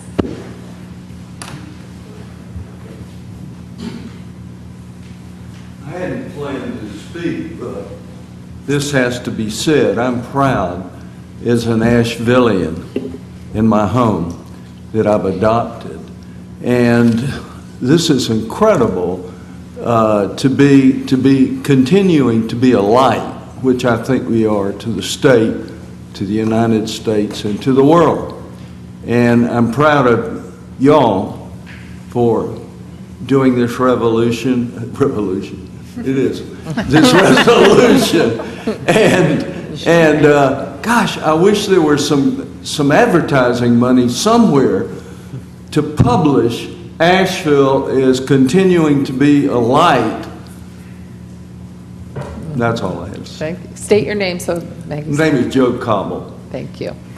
Is there anyone else wishing to speak? Yes? Oh, okay. For a first time, you are out of the gates. I'm just, okay. Yes, sorry, I have a lot to say. I just want to say thank you for this resolution and for the 2050 goals. I also want to say that it is not enough that we've already passed the point of no return and that we should be on a 10-year timeline looking at sequestration as much as possible. And if we want to actually change global warming, then we're going to have to get a lot more serious. And I realize that that's the resolution many cities are passing, the 2050, and it's a start. It's not going to do it for our kids. We had the biggest drought in North Carolina history, our history, last year. We don't have water reserves, underground water reserves. And when this water crisis hits, we're going to get inundated with people, and we can easily run out of our own clean water. That's the future of global warming for Asheville, and we need significant action, like all hands on deck. This is it. Thank you for what you're doing. Anyone else wishing to speak on this item? Anybody? Okay, we have a motion and a second. All those in favor, please say aye. Aye. Any opposed? Okay. Next, we have a resolution of intent to consider an ordinance amending the City of Asheville Charter to provide for 6 single-member electoral districts governing the nomination and election of city council members and setting a public hearing on June 27, 2017 on the proposed charter amendments. Catherine Hoffman is here. Sorry, I had to introduce you. You don't always come to talk to us. I know, I don't. I'll be very brief too, just 5 minutes. So my name is Catherine Hoffman. I'm an assistant city attorney. We have provided you a staff report on this, and I'm just going to briefly summarize a proposal to amend the city's charter to alter the way council members are elected and to place that proposal on the ballot for referendum in November 2017. And I'm also going to very briefly outline the process that the city would have to follow. So just to give you some background, which I know you already know, but the city's charter sets forth the composition of city council and governs how city council members are elected. And currently, the mayor and 6 city council members are elected at large, meaning by all voters of the city. As you know, a bill has been filed in the General Assembly which would require the city to amend its charter to change the way that city council members are elected. The bill would provide that the mayor would continue to be elected at large, but that the 6 city council members would be elected from 6 electoral districts. So those districts would govern the nomination and election of those 6 city council members. The citizens who reside in those districts are the ones who would vote for those council members, and those council members would also have to reside in the district which they would represent. So the bill currently provides that the city is to amend their charter and to start using that district method for the 2019 municipal elections, and also says that if the city does not create districts by a date certain, then the General Assembly will create electoral districts for the city. So the city commissioned a poll to ask citizens, among other things, if they would like to vote on any proposed amendments to the city's charter, and the majority of citizens said they would. And council has also indicated a desire to move forward with putting this issue to a ballot referendum question at the election. So I'm going to go just very briefly over how you would go about doing that. Maggie, I might need you. Oh.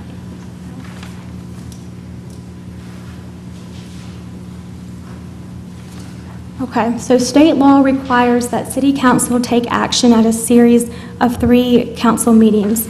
The first meeting would be to adopt a resolution of intent to consider amending the city's charter and at the same time to call a public hearing on that proposal. The second meeting would be your actual public hearing, and then the third meeting would be when you adopt an ordinance amending the charter. And at that time, you would also, if you would like that ordinance to become effective only if passed by a vote of the people, you would adopt a resolution setting a special election on that proposed charter referendum question. So the timeline you see here are the dates when you could do that, do these 3 statutory process requirements, and still be done in time to put it on the referendum ballot. So this would obviously be the first meeting. The next meeting would be next, I think these are the next 2 council meetings that you have scheduled. And we have put in the staff report a draft recommended motion if you would like to complete the first step today, but that's really all I have for you. So folks, once again, you know, this is trying to anticipate whether or not this district bill is going to pass the legislature and sort of trying to take matters into our own hands in the event that it does. It still hasn't, it has passed the Senate and it's in the House, and we heard it was going to start moving in the House, but that was June 1st and it didn't move yet. So, and the legislators are telling us they hope to be finished up by the end of June, maybe the first week of July, because they're now getting in the final stages of their budget. So bottom line is we don't know if this bill is going to pass or not. We just don't have any idea. So, but if we want the opportunity to have a referendum for the voters to decide on districts, we need to adopt this resolution tonight. At our next council meeting on the 27th, we may have a better idea whether this bill is going to move, but we may not. It may not have moved and the session won't be over. But certainly by that third council meeting, we should know, although once I was there and the session went till October. But we should know by then, and we can pull the plug if the bill doesn't go. I mean, if the bill doesn't move at all, then we don't need to do this. But if it does, because of this statutory process, we have to go ahead and adopt that first resolution tonight if we want the opportunity to have a resolution on our referendum on the ballot. Super confusing issue, but. So I'd make a motion to approve the resolution. And there's a recommended motion. There's 2 pieces to it tonight. There's the resolution of intent, and there's also calling the public hearing. Do you want those are separate votes? That we put them in one motion. I think it's fine if you want to do it. And the motion set out in the staff report. I think if you read it like that, it should be fine. I move to adopt a resolution of intent to consider an ordinance amending the City of Asheville Charter to provide for 6 single-member electoral districts to govern the nomination and election of city council members, and 2, to set a public hearing on the proposed charter amendments to be held by the City Council of the City of Asheville during the regular meeting of the City Council on June 27th, 2017, beginning at 5 p.m. in the council chamber on the 2nd floor of the City Hall building of the City of Asheville. I will make a reluctant second since we are doing this a little bit under duress. This is like, yeah. That's right. This is not the process we would be following if we had our own choice. Yeah, I mean, and if we can pull the plug, I think it'd be worth having a discussion about whether we need to think in terms of districts in order to placate them, but maybe some better version of districts, because I think their method is that's separate. But I made the motion. Okay. So thank you. We have a motion and a second. If there's anyone wishing to comment on the motion, please let me know. Okay. All right. All those in favor, please say aye. Aye. Any opposed? Okay. Now I'm going to turn it over to the Vice Mayor for boards and commissions. Thank you. We looked at a lot of openings in the boards and commissions, and we got a lot of great applications. So I'm going to go through what the boards and commissions committee would propose. For the African American Heritage Commission, we have one opening. The boards and commissions would like to postpone discussion of that because there's some open questions about attendance of a member who has indicated that he'd like to continue serving, but we don't have all the information relative to attendance. So we'd like to, I would make a motion to delay that appointment until we get the required information. Second. Any discussion? All those in favor? Aye. Any opposed? Okay. Civic Center, we have three openings. The boards and commissions would like to reappoint Yvonne Cook Riley and appoint Christine Sykes Lowe.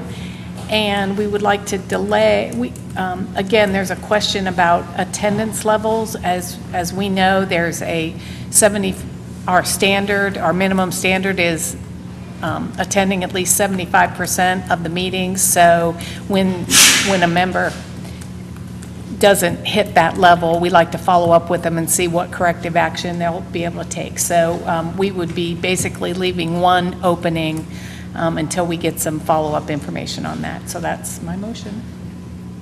Second. Any discussion? All those in favor? Aye. Any opposed? Great. Crime Stoppers, we have two openings, and the boards and commissions would like to appoint Bo Dean and Tana McAllister. I'll second that. This set of applicants actually raised a question for me because there was a city staff person who applied. Are city staff allowed to serve on boards and commissions? No. No? Okay. Yeah. They're just over-enthusiastic. Okay. Yeah. And, we typically want members to be residents of the city of Asheville and not city employees. So, but those will be presented to us in the event that you want to change that. So did I have a second? I seconded, okay. Yes. Any discussion? All those in favor? Aye. Great. Okay. So the Historic Resources Commission, we have two openings, and we would like to go ahead and re-advertise that. We had a couple applicants, and we haven't heard back from the Historic Resources Commission on what their proposals would be. So we'd like to go ahead and re-advertise that and see if we can drum up some interest out there in the community. Second? Do I have a second? Second, sure. I'm acting as I'm making a motion. What? Bump it, I said. Bump. Bump. Yes. Oh, bump it, okay, right. Great, all those in favor?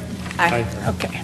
So, and Multimodal Transportation Commission, the boards and commissions proposes to delay making this decision until the Multimodal Transportation Commission has a chance to look at the applicants and give a recommendation. They've asked for that, and typically we would allow that. So that, I would make a motion to delay the appointment there. Second. Great. All those in favor? Aye. Any opposed? Okay. The Neighborhood Advisory Committee, we have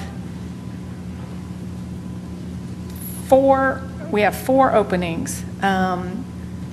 Two people are interested in being reappointed, and the boards and commissions would recommend that we reappoint Philip Lenowitz and Barbara Melton, and that we appoint Carter Webb and Mike Wassmer. That's a motion?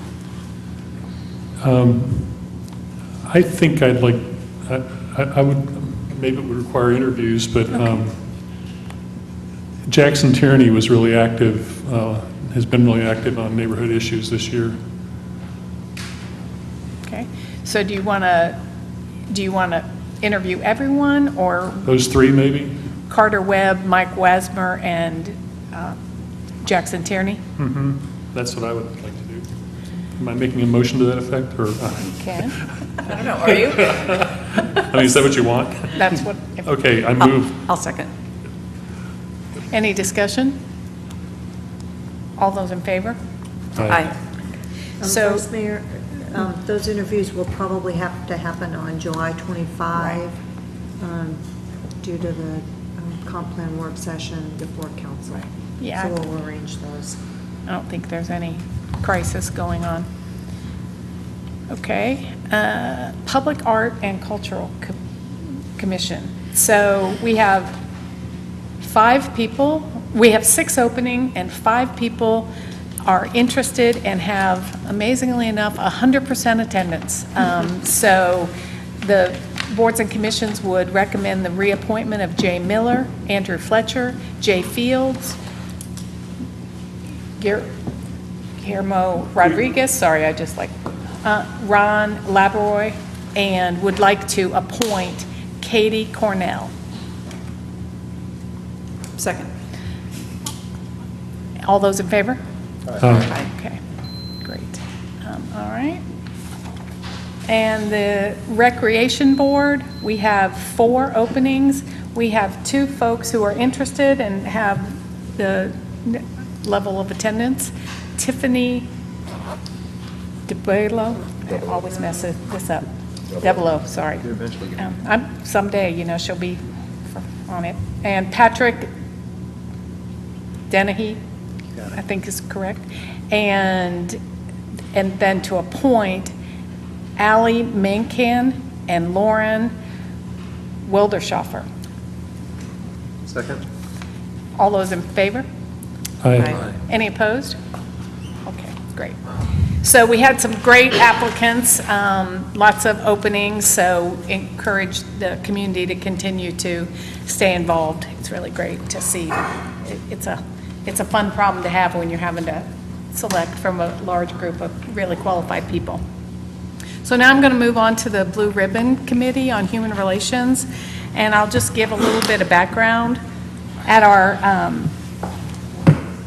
our last meeting, we discussed, and tonight we discussed a bit about the fact that there's a lot of issues in this community, and a lot of them stem from historic racism that has caused a lot of pain in the past and is currently causing a lot of pain. And some of these issues have been bubbling up at our CPAC meeting and at our CPAC meetings, and those issues tend to be wider than just police and public relations. They tend to be a little broader, really affect economics and some very bad racist history. And the boards and commissions with the and unanimously council wanted to look at the formation of a human relations commission, which would look at the broader picture, including policing. But rather than the city council go forward and just decide how this human relations commission is going to work, et cetera, what was decided is that we would have a blue ribbon committee who would basically assist city council in developing the mission and scope of the Human Relations Commission. And so what we asked was that city council members nominate various members of the community to be on this blue ribbon committee, which would be short-lived, and then to develop sort of the mission and scope of what that Human Relations Commission is. So first I'm going to read aloud what the charge and the rules of procedure for this Blue Ribbon Committee would be, and then talk about the next steps in forming that Blue Ribbon Committee. So the purpose would be that of the committee, that City Council may appoint a Blue Ribbon Committee on a Human Relations Commission whose duty is to serve in an advisory capacity to define a mission and scope concerning a newly created Human Relations Commission, The committee will hold one initial orientation meeting, at which time the chair, vice chair, and subcommittees will be formed. The committee shall hold at least 3 broad community meetings. The committee will meet at least 1 time a month. The city manager's office, with legal department support, will be responsible for providing support to the committee. The committee will select its own chair, vice chair, and will self-facilitate. The committee and all subcommittees shall adhere to the City of Asheville's rules of boards and commissions and the North Carolina open meetings laws and all other applicable laws and regulations. So the goal for this ad hoc committee is to define and provide recommendations of the mission, scope, and duties of the Human Relations Commission. After the committee's first meeting, the chair and vice chair shall present at the next regular boards and commissions committee meeting and describe to that committee the operation and process strategy that the Blue Ribbon Committee will be following. The committee will be composed of no more than 15 members, and they will be, we would like them to present their recommendation to City Council by November 6, 2017. So that's the outline. Oh, and, okay, and then all the decisions and the voting techniques of this committee will be reached by a simple majority vote of the members unless otherwise required by law. All voting will be conducted in open meetings with a quorum present. So, City Council members, I would make a motion to approve that the Blue Ribbon Committee's charge and purpose. Second. I might offer a friendly amendment that that votes be taken with secret ballot, because although we who are in the limelight are used to expressing our opinions in public and taking issue with each other, there's a lot of suasion for citizens who aren't used to that kind of public criticism and everything. And when it's raising your hand, people go along to get along. And I don't think they always necessarily vote their hearts. And so it seems like paper ballots make sense. Okay, I'm not I don't believe that under open laws. That we can't do that under the open meeting law. Because this would be considered a public body. No, it's a public body. Okay. So they have to present, they have to step up to the plate. They also can't abstain, right? No, it's a yes vote if Right, you if do. you abstain. Correct, unless you have a Okay. conflict. There's I stand real corrected. specific, yeah. I observe that over and over again in community groups that people get pressured. And It's so true. It's a really good point, Cecil, and it speaks to the purpose of this body is to be able to help us bring together a lot of different issues and wrap our arms around a lot of different things at once, and to transcend some of the historic roadblocks that have gotten in the way. And it's my understanding in talking to people at this table that the hope is that the community not only is going to be a part of this process, but is going to be there to support these volunteer Blue Ribbon Commission members as they take on an historic and profoundly important task for the future of the city. So it's going to be up to all of us to buoy them and to let them know that we want them on this Blue Ribbon Commission because their voices are so valuable and so important, and we need to hear it from their hearts. And since my friendly amendment was illegal, I'll withdraw it. No, it's not illegal. You could make the amendment, just what you said wasn't. So I just want to put something on the table for consideration, and I've talked to a couple of people about this, and it's whether to add one little piece to the charter of this group. So we've had, again, I've had several conversations with people at this table, and there have been these conversations in the community about the need or the possibility of having a larger, more democratic, participatory conversation about race in the community. And we have an example from the National League of Cities that has been done in cities across the country. There are some other examples out there. And I wondered if we might ask this Blue Ribbon Committee to look at some of those examples and maybe make a recommendation to us in that same time frame. Obviously, this is something that the Human Relations Commission could do as well, but from a, I don't know, I'm anxious to get going, I guess. So I'm wondering if we could add to that and just have them make a recommendation to us about how to have that bigger, more democratic conversation about race. Yeah. I like that idea. So we at boards and commissions, one of the questions that came up is, what's the future of CPAC? How does the role of the African American Heritage Commission overlap with this Human Relations Commission? And it seems that what you're talking about, Julie, also kind of falls in that realm. Like, here are all these things that we're trying to figure out how it all fits together.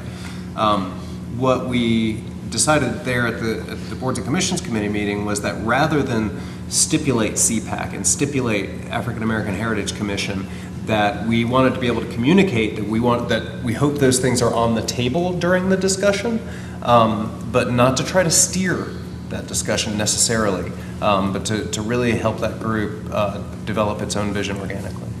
Yeah, and this is, my suggestion is not about structure. It's more, I don't have it in front of me, but there are communities around the country that are having bigger conversations around race that are, outside of a smaller body, like we're talking about creating. And, I'm anxious to get going. I don't feel hugely strongly about it, but so if we, I just think there's a bigger conversation to be had than is going to happen in that in whatever group we ultimately create. But if we want that group to wait and make the recommendation, look at those options and make the recommendation, I'm fine with that. I think those will probably organically come up themselves as they go out into the community, and once a recommendation is made on the mission and scope of Human Relations Commission, I think that would be something worthwhile for them to take up and be able to spend more time on, as opposed to a 3-4 month snapshot in time that they're probably going to need to focus on so much other work, which more or less will probably include a lot of that. I can't imagine an instance not going out to the community and hearing any of that. Yeah, no, just to be clear, it's not that the Blue Ribbon Committee would have the public conversation. It's that they would look at the different models that are out there, make a recommendation to either us or the Human Relations Commission about a way to have that conversation. So I'm just trying to do it faster. I'm always trying to do things faster, so I'll just sit back. That's why you're on the transit issue. I want it yesterday. So, my motion, I think, Yeah. stands. Motion still stands. Second, You're good. okay. Any further discussion? Any public discussion? Come on up. Spent 60, Could you repeat your name, sir? Came here in 2001, Joe Coleman. Thank you. In Atlanta. I really recommend you take a look at the city of Atlanta and the Human Relations Commissions that they've had over time. You did a hell of a job. That's just recommend. Thanks. Anyone else?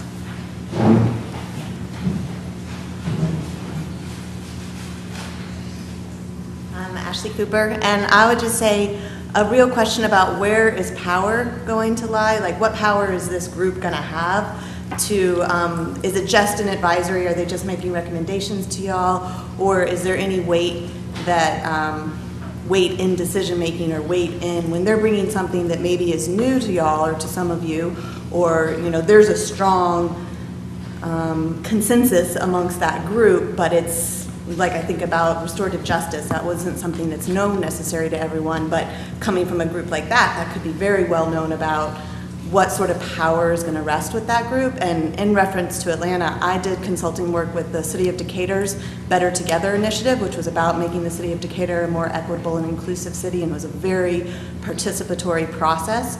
And it had a leadership team, and the suggestions and guidance of that leadership team wasn't always picked up by the city staff particularly. So very innovative ideas, and they've won tons of awards for the work that they've done. And I also know from the inside that things don't go as far when the people are putting their word out there, and it's tough what the people are asking for, and it takes some wrestling. So to just really be thinking about how will this group have actual power. Thank you.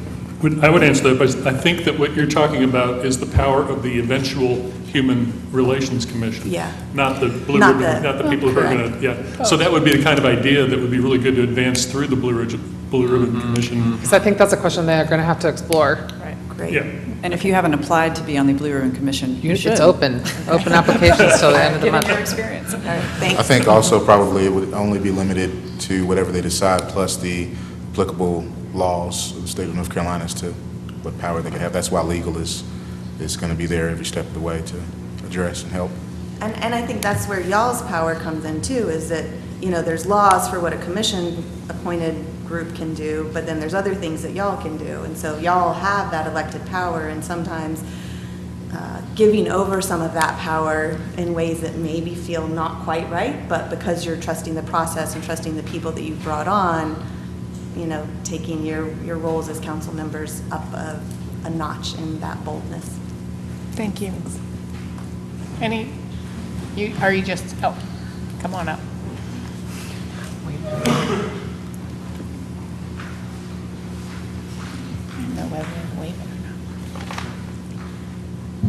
I'm Nicole Townsend, and first I just want to say thank you to Brian and Keith. I also want to say that while I think the idea of a Human Relations Council sounds good, I really hope that we don't get caught up in creating another very pretty committee that doesn't really do much. A lot of times committees are created and people think they have power, and then they go to voice their opinion or try to put something in place and they're told no. I hope that you as city officials will do all that's in your power to make sure that this group has power, because if all they're doing is giving opinions and proposals, then they can just sign up for 3 minutes every Tuesday. So I hope that this goes beyond a pretty committee, that is just look at this another thing that Asheville is doing. And I know there's going to be a committee to find the committee. There's a committee to find the committee, and I really hope that a meeting to have a meeting. We can have a meeting for the committee that's going to. Yeah, so I just really hope that the people who are in that initial committee, that there's a diverse group of people. I really hope that it's just not a group of respectable black folks who have PhDs. Thank you. Any other comments? Okay, so we have a motion and a second. All those in favor of forming this? Aye. Any opposed? Okay. All right, so the next is, we had, as I talked about before, we had asked city council members to nominate various citizens or residents in order to kind of start the process, and everybody has stepped up really well and I think reached out to the community. But so we have five people who were nominated by city council who filled out the application process, etc. Then there's a list of about 6 more folks who council members have reached out to, kind of gotten the initial agreement that they would apply, but they haven't actually applied. So, so tonight, what the boards and commissions decided is that we would like to appoint the 5 folks who submitted their applications, and then continue to encourage the other people that have been that you've spoken to go ahead and fill out the application. But as of tonight, we will also open up the application process to the public, and so you make the same kind of application that you do for any other boards and commissions. But I will ask that people think, when we were developing this idea of a blue ribbon committee, we really wanted community members with experience in various areas. So I'm going to remind you of what those areas are, and when we advertise for this Blue Ribbon Committee, these areas will be spelled out again. So policy experience, city hall operations, land use, economic development, community development, housing, arts, law, and a CPAC representative. So, when you're encouraging your fellow interested people to apply for this, think about what the needs of that committee are, thinking about those various expertises. So the 5 council nominees who have filled out their application and the boards and commissions would vote to go ahead and appoint them to the Blue Ribbon Committee are Patrick Conant, Dr. Dwight Mullen, Dr. Darren Waters, Jay Hackett, and Marta Alakia Williams. So and again, we're going to open this up to a total of. Who else? We're going to say We're going to open this up to a total of 15. So we're appointing 10 right now, with the idea that, okay, the rest, hopefully some of these other council nominations will come forward and fill out the application, and then that the public will come out and fill the rest of the openings. So the nominations for those 5 is what the boards and commissions committee recommends. So that's my motion. Wait, sorry. I'm just saying move to approve those 5 appointments.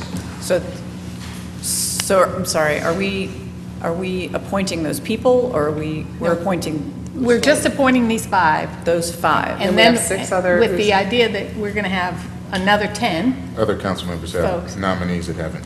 They gotten just there. have to submit their application. Right. So at the next meeting, we'll finish it up. Okay, and we're all comfortable appointing without seeing the full pool? Is that? Or I guess you guys have seen all the nominees. That's the proposal. You've seen all of it, okay, you've seen all the nominees. Okay, great. So I have a second. Does anyone want to? We don't normally take comment for this kind of things, right? Okay, so any input from anyone anymore? All those in favor? Aye. Any opposed? Okay. I'm finished.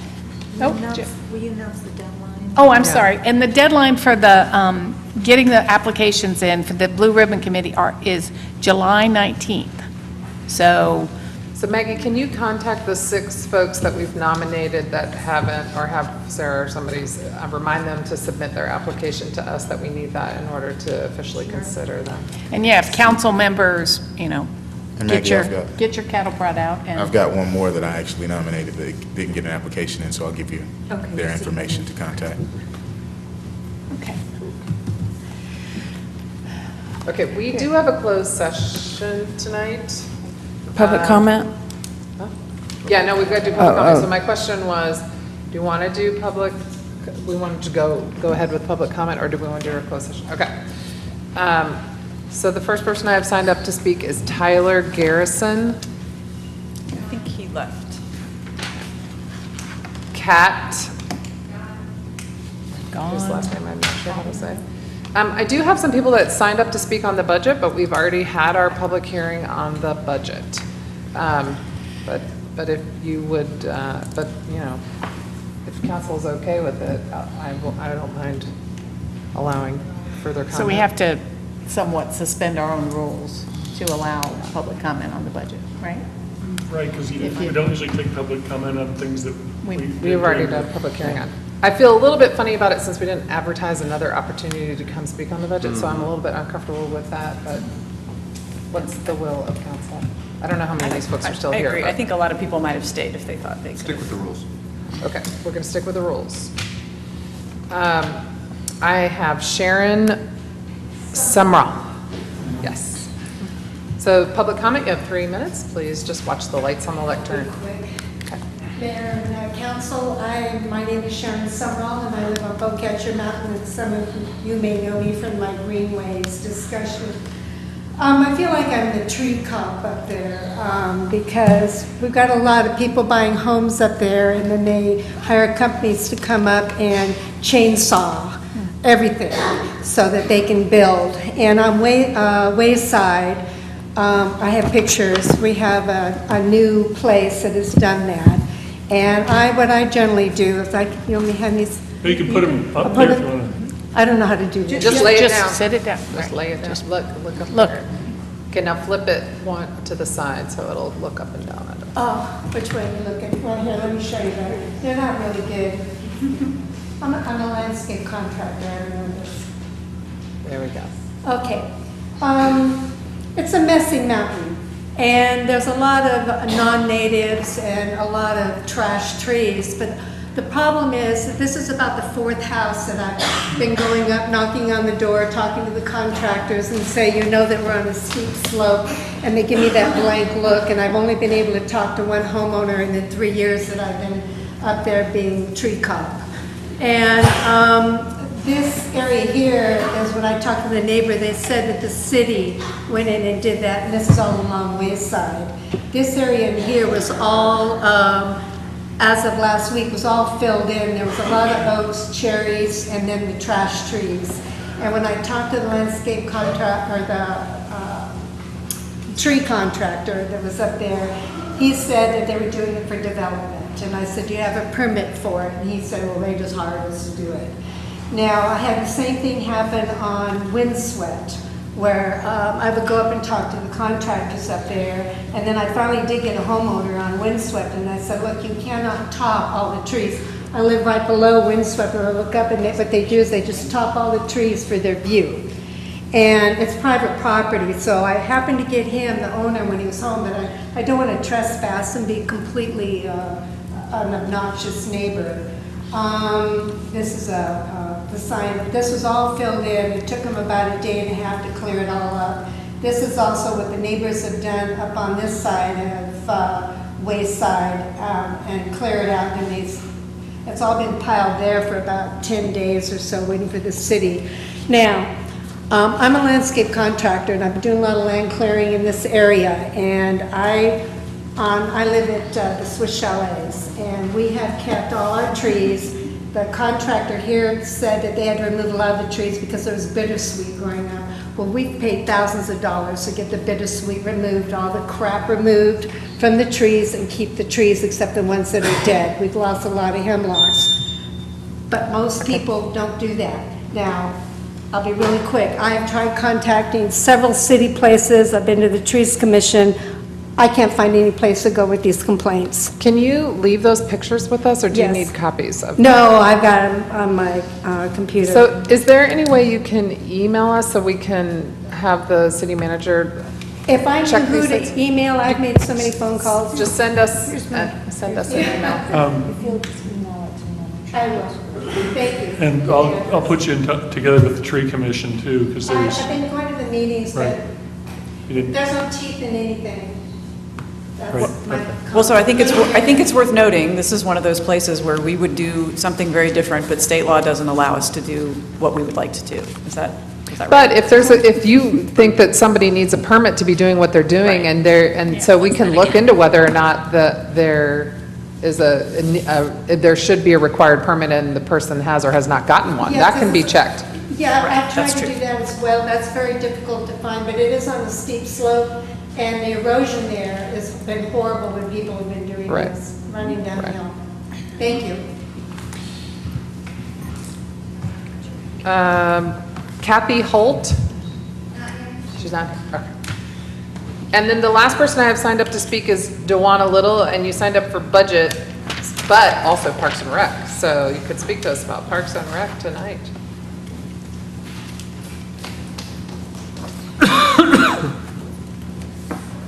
So this will be our last time seeing you tonight. So honestly, I found an issue that was really disturbing, and I really want to ask the question: Is our city council members still going with pushing for equity?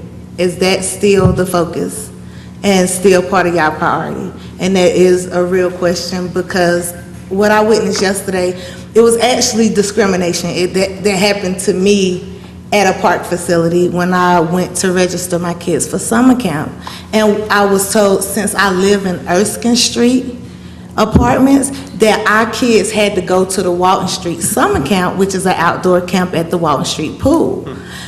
I asked, that's outside, right? And she was like, yes. And so for me, the experience that I had when I walked into that center, and I talked to Roderick about it, but the accountability, for me, it brings up the issue of accountability for the staff to uphold the city initiatives as y'all are our leaders. And they, at the end of the day, they raises, they promotions, everything falls into the budget. That's why I had budget on there, falls into y'all purview.